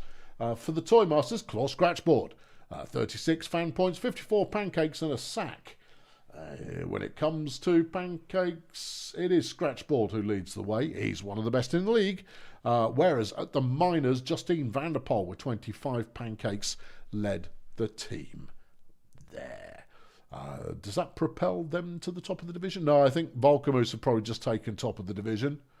They're in a different division. Well, then they haven't then. Insightful as always. Where do you want to start? I'm going to finish up with Grunt versus BDP because I'm trying something novel and interesting, and it could be a lot of fun. So we'll do the Bongolia Sea Raiders up against the Sunshine Fun Bus. Both teams looking for win number 2. At the Sea Raiders, nothing's new, nothing's changed, apart from Mutant Lip Balm, who is now in the lineup. Whereas at the Fun Bus, RR Trash Can. So far, not really living up to the hype. There was a lot of hype about Trash Can, but it hasn't quite paid off yet. But the double whammy of Flash Bandit and Luther Pendragon at receiver have come up almost trumped so far, but we'll see how it goes. It will be the Fun Bus who start with the ball. Colt Rhombus is having arguably his best start to a season in his career. And his first pass is deflected by Mike Heimlich. Greebly Dog End tries a run, and it doesn't work. Felicia Wintercoat on 3rd down. 2 Dog Ends. Great blocking there. 3 Dog End up to get the first down. Wintercoat gets a catch, goes 3. Here's Dog End looking to pass again. And there goes Flash, and he's got a good lead. He won't go the distance, but he did pick up 42 yards, and that's not bad. Wintercoat to Dog End, who gains 6, 2nd and 3. Rhombus. Touchdown, Luther Pendragon. And it's 1-0 Sunshine. Sonny Watt looking to throw on 2nd down, throws it away. Bongolia go to Mike Heimlich on 3rd down, it doesn't pay off. Back over to the Fun Bus. Watt deflects the pass attempt. Heimlich with a pass deflection. And that pass comes up a little bit short, so Bongolia get another go. Sonny Watt looks to pass, but is sacked by Wintercoat. Heimlich is stuffed behind the line, and it was RR Trash Can with that tackle for loss. Hold on, Heimlich's just made an interception. Both teams are trying some very weird stuff that's not quite working. I don't know how to feel about that. Anyway, Mike's run for a first down. Well, that's something we like to see. We are Mike Heimlich believers in this building. But what's going on with Sonny Watt? I don't know. He's trying to throw it too often, and he's not running like it's beast mode. No, but Mike just made another 35 yards on the ground. Hugo Blowfish has his pass deflected by Flash. Sonny can only gain 1 yard. Here's Heimlich on 3rd and goal, and he's stopped at the line. Nice piece of defending from the Fun Bus. Rhombus can't find anyone to pass to, runs for 5. Dog End. Similar story, but runs for nothing. 3rd and 4. Wintercoat completes to Rhombus, who's got a good turn of speed and a 35-yard first down. Rhombus gives up on the pass again and runs it for 2. Dog end, completely stuffed at the line. Wintercoat is deflected by Albright, and Bongola are back in possession. Umbriel Lafferty making a sack on the first down, but it's already 3rd and 13. Here comes Mike. He's got space. No, he hasn't. 8 yards gained, and we're back to the fun bus again. There's Pendragon. He's got the catch. Lip Balm makes the tackle, but it's 33 yards later. Dog End throws a dubious pass there. Is Greebly Dog End the weak link in the chain at the moment? Hard to say, but Flash Bandit just got a touchdown. All right, it's 3rd and 11 already for Bongolia, and it's deflected. The fun bus defense defending. Pendragon, good catch, first down, 18 yards. Dog End gains just 2 yards. Okay. Greebly Dog End is averaging under 3 yards per carry this season, and it's not all in this game. That's not a good sign. Flash makes a deflection. It's 2nd and 10. This time, though, Albright, who's being covered by Dog End. Yeah. Take Greebly Dog End. Yeah. And throw him out the window. Mutant Lip Balm catches a 33-yarder. Sonny Watt is finally running and getting somewhere. A 13-yard gain. Half-time rolls around, and it's 2-0 Fun Bus. Mike Heimlich, he gains 3. It's 2nd and 6. Blowfish doesn't do a lot. 3rd and 6. What? Touchdown. And the Raiders are finally on the scoreboard. Rhombus, he runs it. And Colt Rhombus is having the season of his career so far. Yeah. Wintercoat throws. Bad throw. That was so open. And a sack on 3rd down. Gets Bongola the opportunity to come back in as Luther Pendragon is injured. But Tequila Pamplemousse has subbed in. Oh, now there's a receiver. Potentially, we'll just have to see, won't we? Yeah. Dog End throws. It's caught by Flash, and that's a 21-yard first down. Fun Bus with the ball at the moment, and it's Flash again. Another 21 yards gain. Rhombus. And that was caught by Pamplemousse for the touchdown. And that's Tequila Pamplemousse's 80th career touchdown, going to show that death will not stop some people. Albright gains 15. It's 3rd. It's 3-1 with 33 plays to go. Blowfish gets 2. It's 3rd and 5. Watt completes a short pass, but it's not enough for the first down, and the Fun Bus are back in possession. Dog End. Don't know what was happening there. Wintercoat. And that one doesn't work. Ed Big Mother has been injured by Big Rod McGurk. Bites strong arms, subbing into the line for the Fun Bus. Okay, Bongolia have possession. Colt gets a sack. There's another injury on the field. And Stein Henryberg has been taken out by RR Trash Can. Vera Contagion is now in the line for Bongolia. Rhombus throws. Pamplemousse with the catch. It is 3-1. Fun Bus in the lead right now. 20 plays to go. Rhombus to Pamplemousse, who gets another 32. And another score here will put this game beyond reach if it isn't already. 2nd and 9, and Wintercoat decides to run it and gets real close. And then they throw it behind the line. Tackle for us. Back to Bongolia again, who are trailing by 2. 14 plays left in the game. And Bongolia's offense has been all over the shop in this one, apart from the end zone. That's the only place in the shop the offense hasn't really been, is doing that end zone dancing. Yeah. All right, Blowfish picks up 7. The Raiders moving the ball well. Mutant Lip Balm with an important catch. Gets the touchdown. It's now 3-2. The Fun Bus just need to run out the clock now. Dog End throws. It's deflected by Blowfish. 3rd and 7. Wintercoat. It's not there. 5 plays for the Bongolia Sea Raiders to get back to evens. 3 plays left. 32 yards to go. Blowfish drops the ball. Put him in the mincing machine. But Blowfish then completes the pass to Albright, who is down at the 1-yard line. Last play of the game. Touchdown. And the final score is 3-all. Well, goodness me. Ended up being a tie. That's a result for Bongolia there, who just misfired throughout the entire game, while the Fun Bus could not put the hammer down significantly enough to stretch the lead. And so it's kind of a deserved tie at the end. Player of the game, Sonny Watt with 56 fan points. 119 passing, 3 touchdowns, 1 tackle for loss, 3 deflections. For the fun bus, RR Trashcan, the rookie, 55 fan points with 12 pancakes, 16 tackles, 2 tackles for loss, 1 sack, 1 injury inflicted. Yeah, pancakeists, Paul Dagger. No one's going to beat Paul Dagger. No, because he's proper good. 48 pancakes at Bongolia, whereas over on the fun bus, Trashcan with 12. Although I suspect Ed Big Mother had more than that before being injured. Ooh, yeah, okay. Yeah, interesting, definitely. All right, we flip it back up the other way. So that takes both teams to 1-1-1 for the season. Steganauts taking on Cheerio. Oh, we're going to go here, are we? Well, why not? Steganauts with the opportunity to go 3-0. They look good this season. Where did the game go? I don't know. I must have clicked. Oh, no, it was Jeff. Thanks, Jeff. Nice one. Yeah.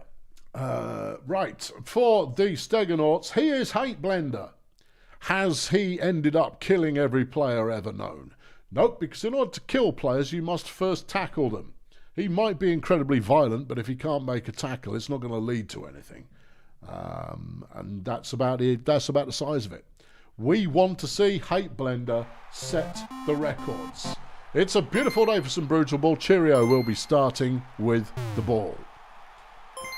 Okay. Yeah, here we go. Rosemary busted. She can do it. No, she can't. All right, here's Otto Centrifuge, team captain, runs it for 2. Pitbull Jones. Bit of a run, bit of a gain, but it's not enough. And the Steganauts take over on the first play. They throw it out to Myra Sacrifice, who gets 35 yards. Tola Cram now running it. Runs backwards. It's an idea, but it didn't really come off. Ulysses Failure, though, takes it to the house. 1-0 Steganauts. Busted goes nowhere. Centrifuge goes nowhere. And Jones on 3rd and 10. Picks up 3 yards, but that's not going to cut it. Honey Bear throws a 5-yarder. Cram running the ball again. Has the first down. Here's Failure. Straight up the middle. And he gets 11. Honey Bear is deflected by Tommy Keys. Cram. A little bit. Bringing up a 3rd and 3. Failure throws. Cenobite. Touchdown. Righto. Okay. Busted is deflected by Cenobite. Centrifuge running the ball. Has a first down. And Cheerio have arrived. Pitbull Jones, only 1 yard gained. Rosemary busted on 2nd and 9. She's going to get some positive yardage there as well. 3rd and 5. Centrifuge. First down. Still going. 12 yards. Jones waiting it out for a big throw. Gets it to Tommy Keys. And that's 35 yards down the field. They can see the end zone, and Busted is making a run for it. For the touchdown, 2-1. Steganauts in the lead, but Cheerio pulling one back. Here's Cram on 2nd and 6. First down, there's an injury. It's Trenton Trinity who's gone down. Indecent Gary is on the field. Why was he not on the field already? Why would you not put Indecent Gary on the field early on? I mean, it's Indecent Gary. He's a future celebrity potential type player type deal. Well, we don't know, but it's 3rd and 9 for the Steganauts, and Honey Bear throws to Sacrifice, who is stopped short of the first down. Busted with an overthrow to Eric Wannabe. Centrifuge goes nowhere good. Jones with a short throw to Wannabe, only gains 2 yards, and the Steganauts are back on. Cenobite, first down and change, 21 yards. Cram. That was a pile of bodies where the offensive and defensive lines met there. Cram going over the top of it. We now have a 2nd and goal. Honey Bear, touchdown, Myra Sacrifice. 3-1 Steganauts. Hold on, it's intercepted. Ulysses Failure's picked it off. Honey Bear throws. And it's Sacrifice with the catch. And another touchdown. Okay, 4-1 Steganauts. That's what we want. Wannabe finally gets a catch worthwhile, 28 yards. And then he gets another one as well. Honey Bear tries to make a tackle, and as an elf, of course, isn't going to do that. And Wannabe's in the end zone after 51 yards to make it 4-2. Cheerio have arrived. Tola Cram runs again. He's a good runner. Yeah, 7 carries, 62 yards, just shy of the Mystic 10-yard per carry mark, which is very much the stick we use to measure whether the runner is particularly effective. Busted goes 17 for Cheerio. That one's thrown out of bounds. Here comes Pitbull on 2nd and 10. This complete to Tommy Keys, who breaks a tackle, gets 29 yards. Cheerio still rolling. It's Keys again, and he's going to get real close. Oh no, he's going to get in to make it 4-3. Cheerio have arrived.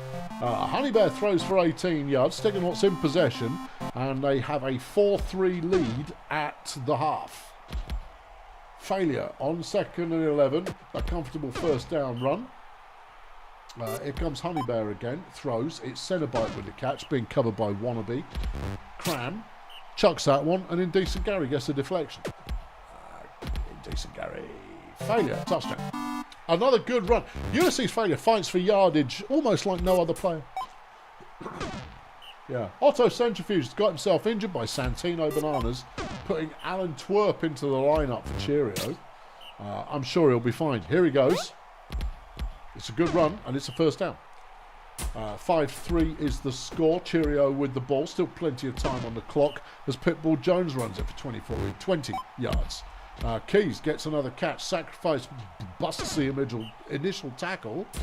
Keys gets 33, and Cheerio are staring at the end zone like it owes them money. Busted. Touchdown. Keys. 5-4 now. Stegonots could throw this away. They could. Will they? Third of the game remains. Failure with the throw. Cenobite with the catch. First down. Here's Honey Bear on 1st and 10. Overthrow sacrifice. That was just off target. Yeah.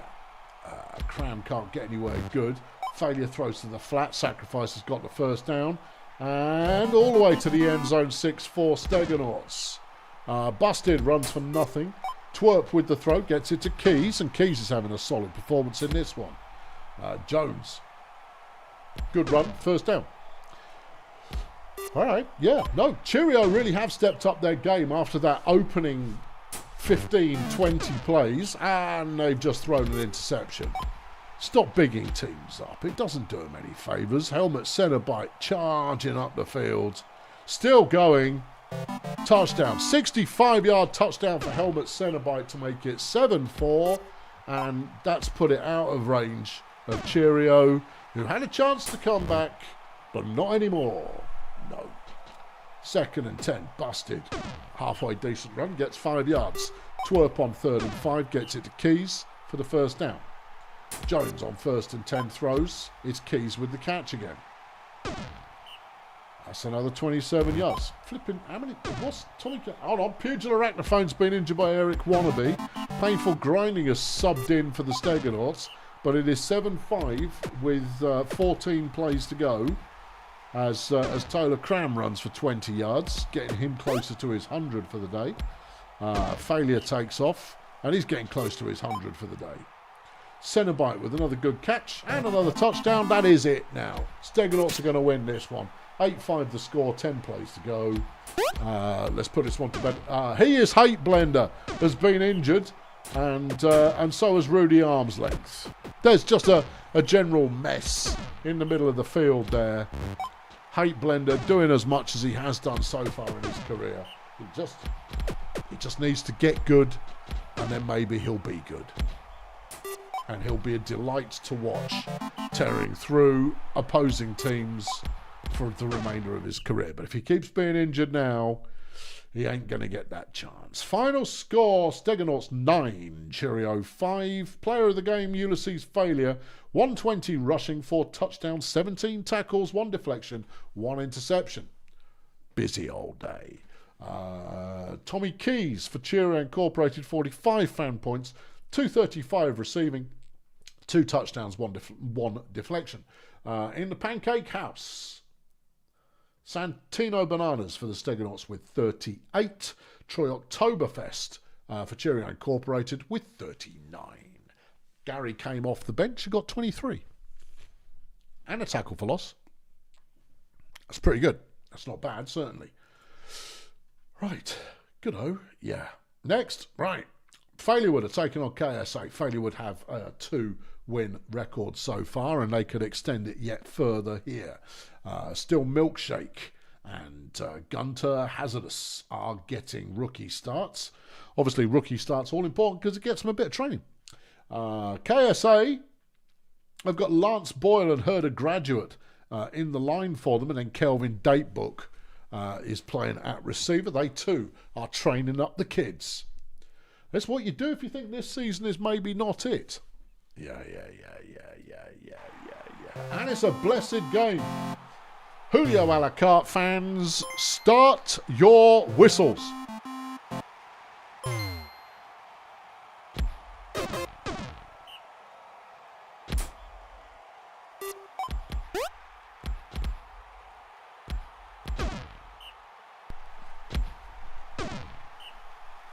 What's happening? Well, that was Stax Flamenco, who has an absolutely brilliant name, getting 1 yard. Ursula the Confessor runs it for a bit. Julio with a tackle for loss. Flamenco runs it again, gains 2. It's 3rd and 9 for KSA, and Flamenco drops the ball. All right, Mank Chest Bladder for Failure, throws it to no one. Milkshake is sacked by Flamenco, and Zooks Galore gets it to Julio a la carte. The play, 30 yards. Chest Bladder with the throw, and that's Will Spin Gold with the catch for 23. Here's Milkshake on 1st and 10, and that one is going nowhere. Galore throws that one nowhere. Chest Bladder on 3rd and 10, and that's deflected by Ursula the Confessor. Righto. Okay, Confessor throws. It's intercepted by Denial Ice Chest, and Failure would have back in possession again. Milkshake runs for 1, 3rd and 9. And Julio's got a catch and fumbles it. It's Koff Zerma with the recovery. Nice piece of evasion on the way back, but it didn't go much further. Confessor throws it. Bill Saturno's got a catch and he's off. Honestly, it's a blessed field, people. You don't leave your star players just sat at home going, nah, they don't need us. 3rd and 15 for KSA, and they get nowhere. Back to Failure again. It's Julio, look. Oh, yeah. Zerma with the tackle after 47 yards, and then picks up a tackle for loss. Koff Zerma, great player. Julio beyond the 5 into the end zone, and Julio a la carte gets his first blessing of the day. Saturno round the outside of the line can only get 1 yard. It is Flamenco on 3rd and 9, and it's a terrible throw. Chest Bladder is a terrible throw. Milkshake is tackled after 1 yard. Chest Bladder with a catch, but that's all stalled out and it's all over. Irish Joe Shot comes up with a sack. Saturno has room to go, so he will do, because obviously Bill Saturno's actually good. A 39-yard gain. Flamenco throws, and it's caught by Datebook for 7. It's 2nd and 2. Confessor completes it to Zerma for 9. It's Saturno again, and that's Zerma to the end zone for a touchdown. 1-1. On a blessed field. Why not? I want to see stupid score lines on a blessed field. Thank you very much. Galore with the throw. Wheel spin. Gets the catch. 1st down, Failure. A sack comes in from Zerma. Chest Bladder with the catch. Gets them a 6-yard line. And it's Wheel spin Gold with the touchdown to make it 2-1. Failure. Zerma with another catch. And Zooks Galore has been injured, bringing Alejandro Klutz into the lineup for Failure Hills. Flamenco on 2nd and 10 for KSA goes nowhere at all. Ursula goes not much further, and Failure are back in possession, and it's a catch for Wheelspin for 15. Still Milkshake tries a run, doesn't work. 5 carries for -1 yards in this game so far. Do you think she ought to keep trying that? Yeah, probably. Anyway, Klutz just ran it for 28. All right, Saturno's got his 3rd deflection. Half-time's rolled around, and it's 2-1. Okay, Milkshake goes 5. Here's Klutz with a throw. It's caught by Gold. Touchdown Failure. That's 3-1. Okay, Kelvin Datebook has made a catch. Well done, Kelvin. 17 yards. Saturno through the middle of the line. A decent run there for 22. Here's Flamenco. No. All right. Here's Confessor. Deflected by Julio. Saturno on 3rd and 10 with the pass, and it's deflected by Klutz. Failure back on it again. They throw the first one away for good luck. Flamenco then comes up with a sack, and Klutz with the throw gets it to Julio. He breaks the first tackle, and then Zerma brings him down after 41 yards. Chest bladder throws Julio. Touchdown. 4-1 Failure. Confessor throws out of bounds. It's Saturno on 2nd and 10. There's an injury. It's Lance Boyle who's been taken out. Saturno, good run. Lenny Testes has subbed in for KSA to play in the line. Confessor on 2nd and 7 throws to Zerma. Good gain from Koff Zerma, 44 yards. Saturno to the end zone. No, not quite. 2nd and goal from the 1 yard line. Flamenco, nothing doing. Confessor, sacked, fumbled, and it's picked up by Julio. But that's really not who you want picking it up. Nope. Oh, it's all right. They've thrown an interception. Really? A turnover followed by a turnover? That never happens. Saturno goes 8 yards on the ground. Flamenco with the throw. Confessor with the catch at 2nd and 2. And thrown out the back of the end zone. 3rd and 2. And Bill Saturno, touchdown. 4-2 now. 1 quarter of the game remains. Will Spin gains an 11-yard first down. Still throws 14 yards. 2nd and 9. Chest bladder, no. 3rd and 9. Milkshake. And Julio Alicarte drops the ball. Well, you could have killed the game there. Yeah, I know. But the league's best receiver dropping the ball with nobody covering him. Kelvin Datebook with a fabulous catch and go there for 46 yards. Klutz with the deflection, 2nd and 10, 18 plays left. Only 2 points in it at the moment.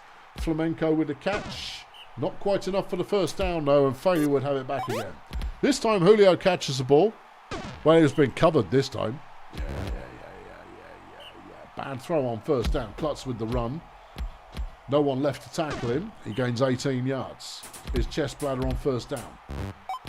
And it's out to Julio, who breaks the first tackle and gains 29. He's over 300 yards in the game, and that's hardly unusual. Klutz recovers a fumble from his own team and then runs it into the end zone for a touchdown to make it 5-2. And Failure Hills will take the win in this one as Koff Zerma racks up some personal yardage for her personal yardage account. 5 catches for 173 in this game. That's a good performance. 2nd and goal. Flamenco. Touchdown. All right, 7 plays left. Will Spin Gold now going the other way. See, you could have had this earlier in the game if you'd stopped mucking about. Denial Ice Chest has been injured by Stax Flamenco. Failure would bring in Vicky Flamboyant by way of replacement. KSA back in possession. Zerma breaks a tackle from Julio. She's going to get down to about a 20-ish. She's not. Really? She can't break. And she's fumbled it. And Julio's got the ball, and that's ball game. Koff Zerma there, almost the greatest heroic run you've ever seen. Wasn't. No, because she fumbled. Yeah. Final score, Failure 5, KSA 3. Julio Alicarte is player of the game. 331 receiving, 2 touchdowns, 1 sack, 1 tackle for loss, 2 deflections. Koff Zerma for Colonel Space Agency, 244 receiving. That's 66 fan points. 1 touchdown, 1 tackle for loss, 1 sack, and 1 injury inflicted. Pancakes. Denial Ice Chest for Failure Hills with 44, whereas for Colonel Space Agency, 51? Yeah. 51 for Shade Dark Cave. Righto. Yeah. Why do we mention the pancakes? It's just regular viewers, man. They already know. We mention the pancakes because control over the line is control over the spice, which is control over space navigation and thereby control of the universe. Right, good. Erg Melonflex are taking on the Blood Pit. This could be violent. Yeah, all right, yeah. That's the bowl champion, Blood Pit Bouncers, taking on the Erg Melonflex Chroniclers, who have Chili Midnight in the line as a rookie player this year. Whereas the Bouncers have Grab Serpentine, who's making his debut at receiver. He's a demon. Yeah. They're trying to kill Erg Melonflex. Everyone is trying to kill Erg Melonflex because Erg Melonflex have too many players you really want to see die. Anyway, Tiger Styles for Blood Pit is first with the ball, and it's a solid first down run, and he's injured on the first play of the game by Mamalou Flex. Party Boy has subbed in, knowing he can do stuff.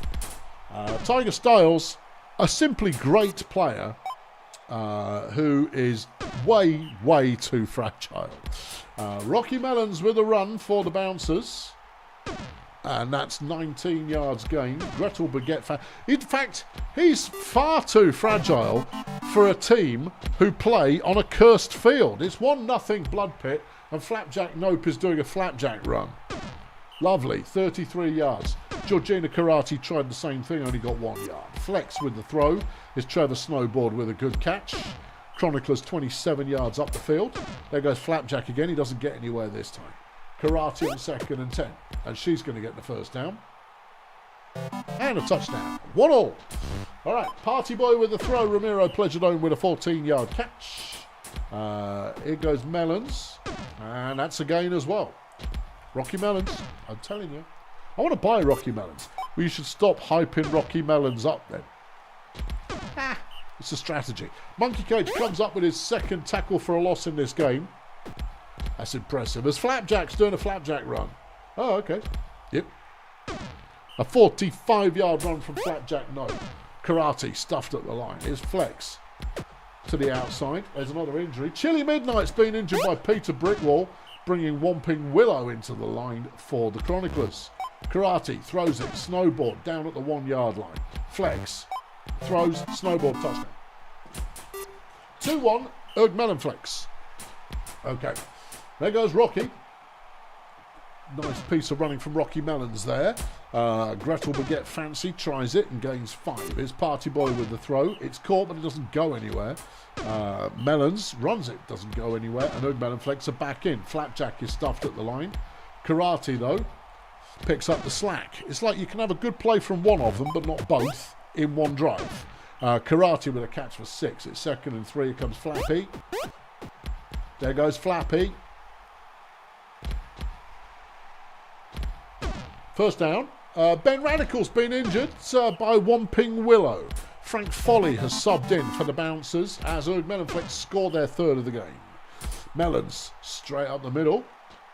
Yeah, good run. And that's a 16-yard gain. Baguette Fancy goes nowhere at all. Folly, having come off the bench, completes a pass to Grab Serpentine for 23 yards. Here's Melons on 1st and 10. Gets caught in traffic and gets only 2 yards. Baguette Fancy runs for nothing. Folly goes nowhere at all. Erg Melonflex back in possession and Flapjack's off. And another Flapjack run. Only 19 yards this time around. But, I mean, even so, yeah. Flex with the throw. It's caught, but we're short of the first down. But Flapjack's got it. And he's going for a little trundle. Yeah. 26 more yards there. 8 carries for 164 yards. That's pretty good. Yeah. Georgina Karate, a 24-yard touchdown. And right now, Erg Melonflex are leading this 4-1. Say what? You may well say what. It's 3rd and 7. First down for the Bouncers. Baguette Fancy going not very far at all there. It's 2nd and 10. Bouncers with the ball. There's an injury. Look like Chicken Druid maybe. Yep, Chicken Druid's been taken out by Rocky Melons. Roman Squats has subbed in for Erg Melonflex. Will the change in blocking lineup make a big difference to them? Well, you're going to have to wait till they get the ball back. Rocky runs for a first down, 7 yards gained. Baguette Fancy now with possession. And that's another 19 yards. Here's Folly. Throws. It's caught by Pleasure Dome for 11. Melons. Nothing. Baguette Fancy. Not quite. 3rd and goal. Folly is stopped. Good piece of defending there from Erg Melonflex, and Flapjack is going to get them away from the danger zone. In fact, he's going to get them halfway towards the promised land. That's a 44-yard gain. Flapjack averaging over 20 a carry so far. Trevor Snowboard, good catch, gains 25 off the pass from Flex. Flapjack's running again. I see Flapjack Nope is going, you know what I fancy? What do you fancy, Flapjack? I fancy getting the rushing record back again. Well, he could do it, but he's just not doing it that often in this game, and therefore I don't think he'll get there. But who knows? Charles Monkey Cage comes up with a sack. 2nd and 14 bounces, they gain 8. Melons on 3rd and 6 is brought up short, and Meneflex have the ball back, and they already have a 5-1 lead as Flapjack goes again. 29 more yards there for Flapjack Nope. Georgina Karate, another solid run, evading a few tackles, gains 25. Okay. Flex, not passing this time, only gains 3. Flapjack runs into Peter Brickwall, and it feels like it. And there's a stop from the bouncers, but they needed to be doing that earlier in the game, as there is 1 quarter left to play, and they trail by 4. But Get Fancy is stuffed behind the line by Monkey Cage. Folly is sacked by Monkey Cage. And Melons doesn't get anywhere at all, as Snowboard makes another catch, gains 15. Karate with a throw. Don't see it very often, but it completed and it's 9 yards. Flex with a throw, and Roman Squats drops the ball, because you shouldn't have a Minotaur as a receiver, they're just not good at it. But if they do catch it, they go really rather well. Rocky Melons gains 11 yards on the ground, but Get Fancy now running it. Picking up a good chunk of yards, gains 20. Folly. It takes a while to make a decision, and it doesn't go well for him. Melons up the middle has a 1st down. 13 plays left. Still 4 points difference right now. And even with a score on this drive, the bouncers are not moving it fast enough for a comeback. Melons goes 9, but Get Fancy gets 11. Here comes Folly. Gets 8 plays left. Now they've got all day. Melons with a touchdown. It's 5-2. Flapjack with a run. He's smothered at the line. Georgina gains a few. It's 3rd and 4. Flex. Wide open Roman Squats, and he catches this one and breaks the first tackle. 41-yard gain. Flapjack has fumbled the ball, but it was recovered by his own team. 2 plays left to go, and Erdmel and Flex get their 2nd win of the season. As Squats trundles in with 2 plays left. Final score, Erdmel and Flex 6, Bouncers 2. Charles Monkey Cage 103 fan points for the Chroniclers. 66 pancakes, 20 tackles is a monstrous number. 3 tackles for loss, 3 sacks. 1 defensive lineman makes a big difference, especially when he's doing pancakes as well. Charles Monkey Cage is the greatest 2-way lineman in the league. Facts, and they matter. Rocky Melons for the Bouncers, 45 fan points, 154 rushing, 1 touchdown, and 1 injury inflicted. When it comes to pancakes, Monkey Cage is number 1 with 66 for the Chroniclers, whereas Peter Brickwall, who is one of the best in the league, got 65 for the Bouncers, but you see he's only a one-way player. He's fine defensively, but he made only 2 tackles, you see. Yeah, you need the combination of the pancakes, 66, tackles, 20, and then a bunch of the other fun time tackles that make you go, oh, he makes me happy to be alive. Monkey Cage plus Biscuit. Yeah, but Chris Biscuit's not huge defensively. Maybe if you had Chris Biscuit and then Pamela Mustard as the 3rd player, could work. Big Steve as the 3rd player. But Steve's no good at blocking. He's only at blocking. But he's an absolute beast quake when it comes to defense. Right, next up, we got your Chefs taking on Shady Palms. This could be fun. Shady Palms are a team on the rise. The Chefs are a team on the rebuild. But they're not lacking in talent already.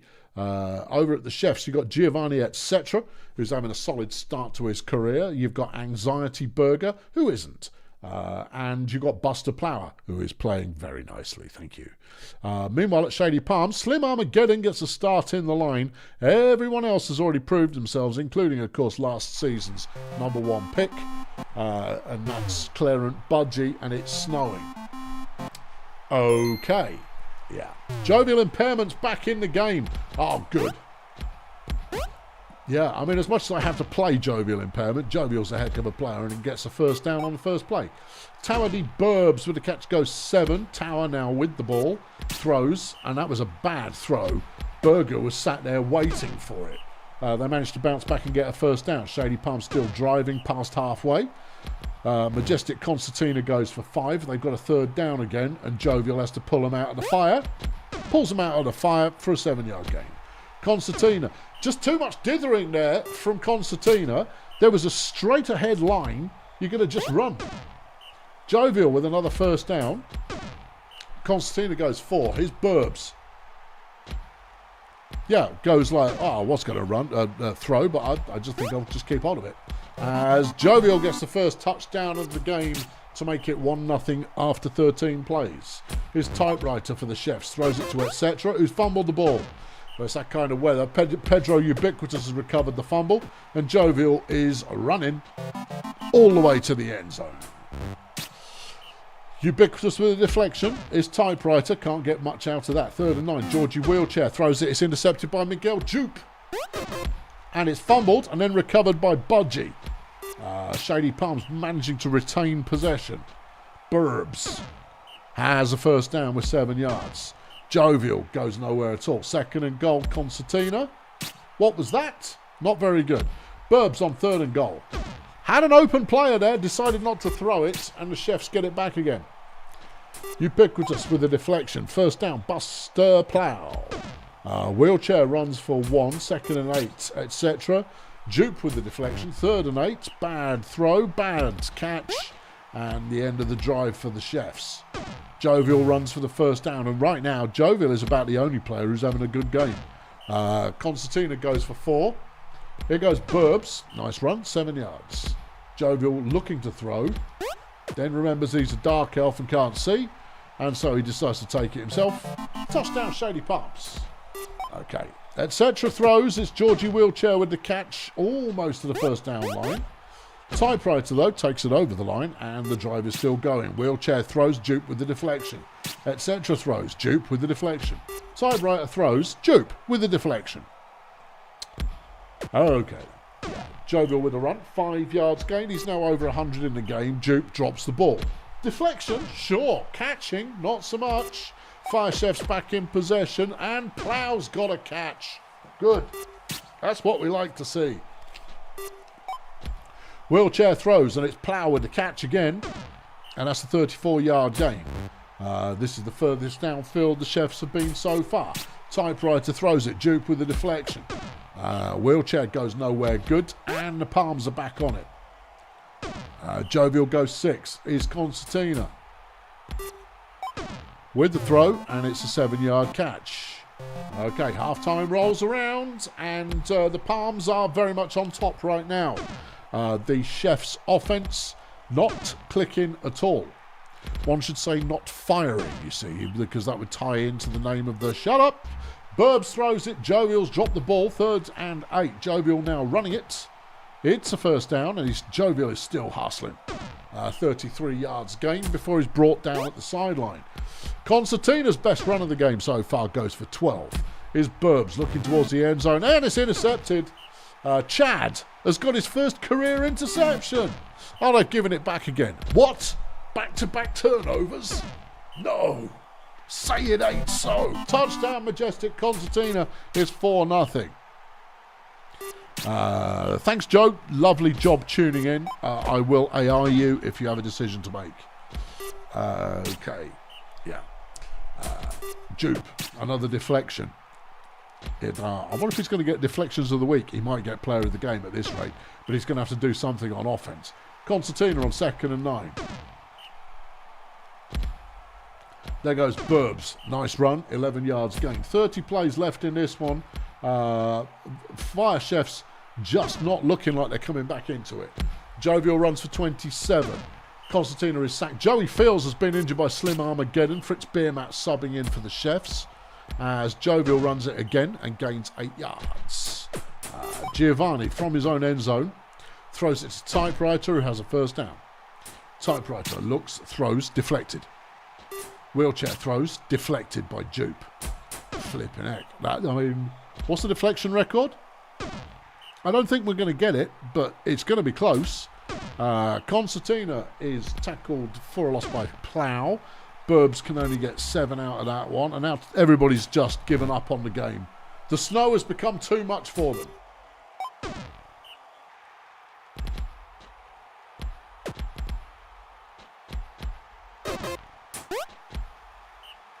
Jovial fumbled the ball, Wheelchair recovered it and stepped out of bounds. Busters dropped the ball. Fritz Beermat's been injured by Slim Armageddon, bringing in Isla Monotheism. 18 by Daxter. Oh yeah, I remember that game. It's like Daxter was everywhere. Majestic goes for a 7-yard run. Tower. Late throw, bad throw, out of bounds. Jovial on 3rd and 3 has the first down. Will go to the end zone, and that's 5-0. And that will be that. No, Jupe has 15 for the season. He's got 13 in the game. Yeah. It's not going to get there. It's just not going to get there. 14 in the game. It's not going to get there. I'll tell you. Typewriter's been injured by Slim Armageddon. Tristram Lawnmower has subbed in for the Chefs. But it's not going to change the outcome in this one. Jupe actually caught the ball.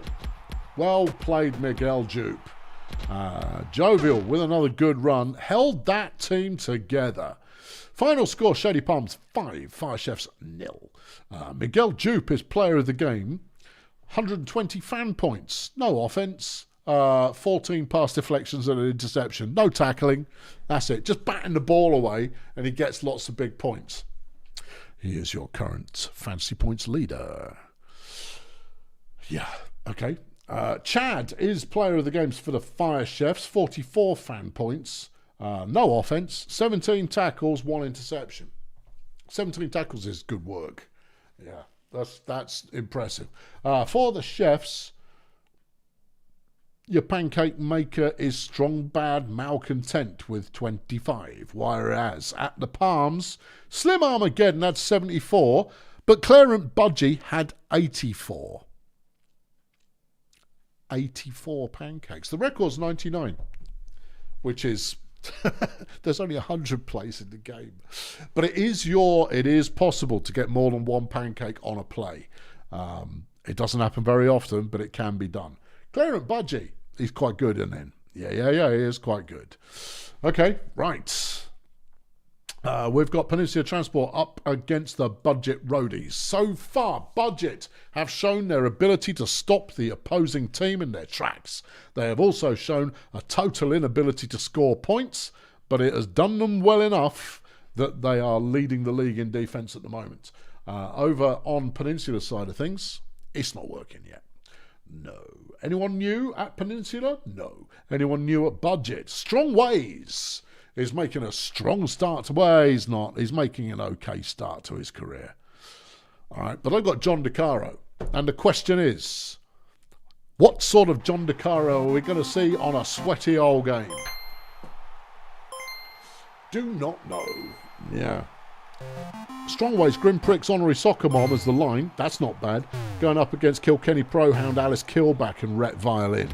It's anybody's guess. Dirty Woods runs it on the first play of the game, and it's a first down run for 13 yards. DeCaro on 1st and 10 only gets 1. Travis Doomgiver. It's another solid run for Budget, and that's 21 yards. Woods. Budget keeping it on the ground right now. It's another solid run. Here's DeCaro. He's looking for the first pass, and he looked out of bounds. Doomgiver's then tackled for a loss, and on 3rd and 12, Woods throws a short one to Sarcastic, and Peninsula take over. 2nd and 10, Gabe Transistor throws, and it's Fenchurch who's got a catch. Yeah, you are thinking of the right player. Yeah, I am. Yeah. Gabe on 3rd and 5, though, goes nowhere at all. Tackle for a loss by Grim Pricks. Stochastic makes a catch. Capscom drops the ball. That happens. Travis on 3rd and 2, and it's intercepted by Cordelia Benzadream. Okay, Hank goes nowhere. Gabe, though, has a bit of a running lane and will get the first down as Peninsula take possession. MC Kaiser Extreme? No. Hank Fungible? First down. Here comes Gabe again, but he's not getting consistent blocks. As Doomgiver comes up with a sack, Fungible throws to Extreme, and that's only a 4-yard gain. Fenchurch has a catch for Budget, then fumbles the ball, and it's Osarian who's got it. Here's Fungible now on 1st and 10. Extreme has the catch, and it's a first down. Gabe up the middle, no blocks. Kaiser is sacked by Doomgiver. Here's Fungible, stuffed behind the line, and we're back to Budget again. Dirty Woods with an 8-yard run. Here's DeCaro on 2nd and 1. There's a wide open player downtown. Didn't bother with that one. Through to Fenchurch, gained 15 yards, and that works too. Woods, 2nd and 9, throws. Fenchurch, good catch, 20 yards. DeCaro looks, throws. Fenchurch again. First down for 18. Doomgiver on 1st and 10, and that's a 3-yard gain. Woods on 2nd and 6, and Osarian makes the deflection. DeCaro on 3rd and 6, and Fungible deflects it. All right, back to Peninsula again, but so far Budget are grinding out the yards slightly more effectively. They have it again. They're in the opposing half. Woods throws, Extreme with the deflection. Fenchurch makes the catch, gets a first down. Budget get a new set of downs. And Capsicum will take it to the house for the first touchdown of the day after 41 plays. That's madness, yeah. Gabe gets nowhere at all. Extreme gets nowhere at all. And the Budget defense is living up to their stat line as Capsicum gets another catch. Touchdown. 2-0 Roadies. Peninsula Transport struggling. Gabe with a throw, and it's deflected by Fenchurch, 3rd and short. Kaiser, just fall over the line, you fool. Well, he threw it to Cordelia, and that was good enough. And there's the interception. Stochastics picked it off. Halftime rolls around. It's 2-0 Roadies. Woods throws. Fungible with the deflection. DeCaro gets it to Woods, who has the first down, is still on his feet, gains 22. Doomgiver. Good run, 9 yards gained, 2nd and 1. Woods, touchdown, 3-0 Roadies. Benzadream with the catch for 17. Here comes Transistor. There's an injury on the field. It looks like it could be Waze. He is. He's down. Kilkenny Prohound has beaten him up. Hans Xanadu has subbed in for the Roadies. Benzadream with a good catch, and Peninsula are hustling right now. Gabe with the throw. Cordelia, touchdown. 3-1. All right. Okay. There goes Woods again. A good run. 8 yards. DeCaro has the first down. Here comes Doomgiver. And that's only a 3-yard gain. Woods on 2nd and 7. Throws. Capsicum drops the ball. DeCaro. A good run. Picks up the first down. Doomgiver on 1st and 10. Gets 2. Here comes Woods. Throws. Capsicum drops the ball. DeCaro throws it. And Stochastic gets on a chunk of yards. Here's Doomgiver again on first down. Not a lot happening there. Woods throws. Stochastic. Touchdown. 4-1, and right now it looks like this is going the way of the Budgets. I know that's hardly that insightful given the scoreline and the fact that only on the last drive has Peninsula actually managed to perform, but they figured out throwing it to Cordelia now, so they're doing that a little bit more. There goes Osarian, who we haven't seen enough of as a receiver in this game. Fungible, touchdown. 4-2 now. No, this game is not over. Woods, caught by Stochastic for a first, 16 yards gained. DeCaro, and that's a 6-yard throw. Travis Doomgiver, terrible throw. 3rd and 3, Woods. And that's Fenchurch making another good catch. Here's John DeCaro. Capsicum drops the ball. Travis. That's complete for 3. Woods. Yeah. It's Travis Doomgiver who's going to take it to the house. Touchdown. Fungible with the throw. Cordelia with the catch. But it is too late now. 5-2 is the score. 16 plays remain in the game. And neither team particularly quick at getting upfield. In Peninsula's case, it's because they're grinding out yardage. In Budget's case, it's because they have to go 2 plays that don't work before they get one that does. There's an injury on the field, and Grim Pricks has been taken down by Kilkenny Prohound. Nominous Sin subbing in for the Roadies. 3rd and 2 Peninsula, 8 plays left in the game. They get the first down, but they are not getting the yards. Gabe Transistor, a 6-yard run from him. His Kaiser Extreme completes to Cordelia, who's got 200 yards in the game now. Cordelia, another 5. Only 2 plays left. First down on the 1-inch line. Last play of the game. Touchdown Cordelia, bends the dream, but this one will finish Rhodey's 5, Peninsula 3. Dirty Woods is player of the game with 62 fan points, 151 passing, 3 touchdowns, not a lot of defence other than a couple of deflections.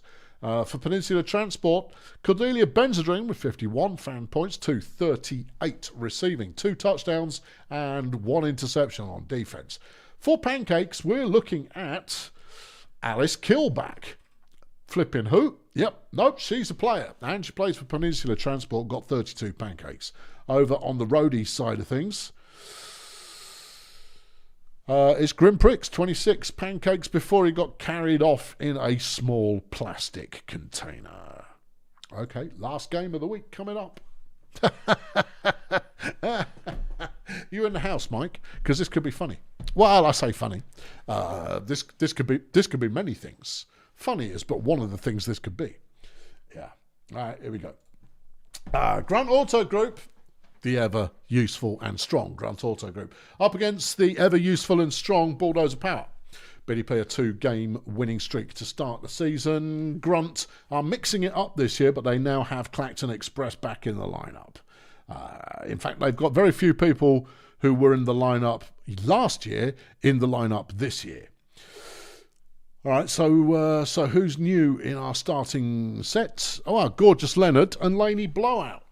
Is that Leonard playing at runner? Yeah. You see who else is playing at runner? Well, Steve, yeah, and Doug. Ground game. I don't know if it's going to work. Yeah. Nothing airborne. Big Steve is runner 1. And he threw the ball. What a pillock. Go on, Doug. No, Doug didn't get it. Come on, Lenny. His debut run as a professional is 3 yards. What a shambles. Mulawab runs on first down, gains 19. Is Clacton with a throw. That's complete to Mulawab. We need to stop that guy. Ford sporks inside the end zone, finds the end zone. Mulawab, stop that guy. Steve gets away. Okay, Steve. Yep. Smack him up, Steve. 21 yards. Doug, he's gone round the outside of the line. That's his move. Doug gains 16. Come on, Lenny. Show me you're ready for prime time. A 10-yard run from Gorgeous Leonard. Steve's running again. Yeah. This is what I had in mind, and Steve's got a touchdown. There is an injury down there. It's Hank. Oh, crap. What, my number 1 blocker? Yeah. Well, that's the end of my flipping running game. Gendrich Grippy, meanwhile, for Grunt. A nice 33-yard catch there. Ford runs for 3. Simbill completes to Clacton for a first down. Clacton now throws it, and Doug's got his deflection. Sporks. Good run. Touchdown. Yeah. All right, Steve. Don't throw it, Steve, for crying out loud. Steve throws an interception. Okay. Grippy. Touchdown. All right, Steve's running the ball like he's supposed to. And he's going to go a reasonable length of the field. 52 yards for Big Steve. Here comes Doug, outside the line, Doug. That's the ticket. First down for Dougie Conglomerates. Lenny, just smash through people, Leonard. You don't need evasion. Gorgeous Leonard with a touchdown, 3-2. There goes Grippy, who's covering him with Dougie. But Grippy's quite strong. Okay. Clacton throws badly. 2nd and 10. Sporks. This is a proper beefcake game. This is 2 teams bringing some meat to the party. Mulawab, touchdown. 2 meaty teams. Steve, don't throw the bloody ball, for crying out loud. Although Doug's got a first down on the catch, but that is not the game plan, Steve. You ran it for 50 yards last time you ran it, you plum. Run. Thank you. All right. A 19-yard game for Big Steve. Doug tries to go through the line, but Hank's not in there now, so that's difficult. But Leonard, go on, Lenny. I feel a 25-yard run from Gorgeous Leonard. Steve tries throwing it. See, he's got it's the last coach has given Steve delusions that he's a quarterback, and he just isn't. Bubba Big Rig gets a sack, And Bitsy Hijinks picks it off. And Steve gets a touchdown. And all of a sudden, it's not quite so. We're obviously going to lose. Yeah. But to be honest with you, every time I play against Grunt, it's experimental lineup week. Because I expect to lose. Mulawab's having an absolute banger, though. Bitsy will bring him down, but that was a 43-yard gain. Clacton to the end zone, Mulawab touchdown. Steve actually ran it this time and only got one. Yeah. There goes Doug. Nice one, Doug. 11 yards. Lenny. That's 2 yards for Lenny. Steve on 2nd and 7. And that's another 16 yards. Doug. Well, at least you're running the right way, Doug. Although, to be honest, the other side is the better way to go. And let's hurry up, Sharpo. Flipping nice goal. 43-yard touchdown. That was Sharpo making a deflection. There's Grippy again. Can Doug make the tackle? No. Can anyone? Yes. 32 yards though, and at half-time it is 5-4, Grunt in the lead. Okay, Sporks is tackle for a loss. 2nd and 11. Dougie with the deflection. 3rd and 11. Make the stop, make the stop, make the stop. Clacton is stopped short. Steve, you're not a quarterback, mate. For God's sake. That's why I don't let you play runner one. Yeah. Steve comes up with a sack, but it's a hollow consolation when we have the opportunity to pull it back, as Grippy will get another touchdown. Steve, please stop throwing the ball. Yeah. Doug picks up 5. Lenny, I don't know if he's got the mileage. He's got the mileage. Gorgeous Leonard with a 6-yard gain. Sporks with the deflection. Doug on 2nd down. Nice one, Doug. Dougie conglomerates everybody. 29 yards. Leonard straight up the middle for 2. It's Steve on 2nd and 8. Do not throw it. Oh, yes. Steve steps out of bounds after 16. I'll take it. Doug with the speed and the power goes for 11. Gorgeous Leonard. Straight ahead. Big Steve throws it again, but it is a touchdown and Sharpo's got it. But we are not playing the airborne game this week. No. Sporks on 3rd down, gets a 1st down to Mulawab. We just got to get a stop, or when we do get a stop, not blow it. And stop throwing interceptions for crying out loud. On a week where we're not playing the aerial game. 3rd and 9, get the stop, get the stop. Well, that's a long way behind the line, and we force Mulawab out of bounds. All right, let's tie it up. Come on, Steve. That's it. Steve's got a head of steam now. He's not going to go the distance, but he did get 35 yards. Dougie, not a lot. Leonard, got the 1st down. Here comes Steve. Yeah. Oh, yes. Oh, yes, bruv. Another 31. Doug to the end zone, touchdown. 6 all, 22 plays left to go. Yeah, okay. Sporks dropped the ball, but he has the opportunity to return it. Doug's picked it off and he's taking it to the house. Yes! Nice one, Dougie, who is by far and away the best player I've ever traded for. Grippy, 31 yards gained, is Clacton.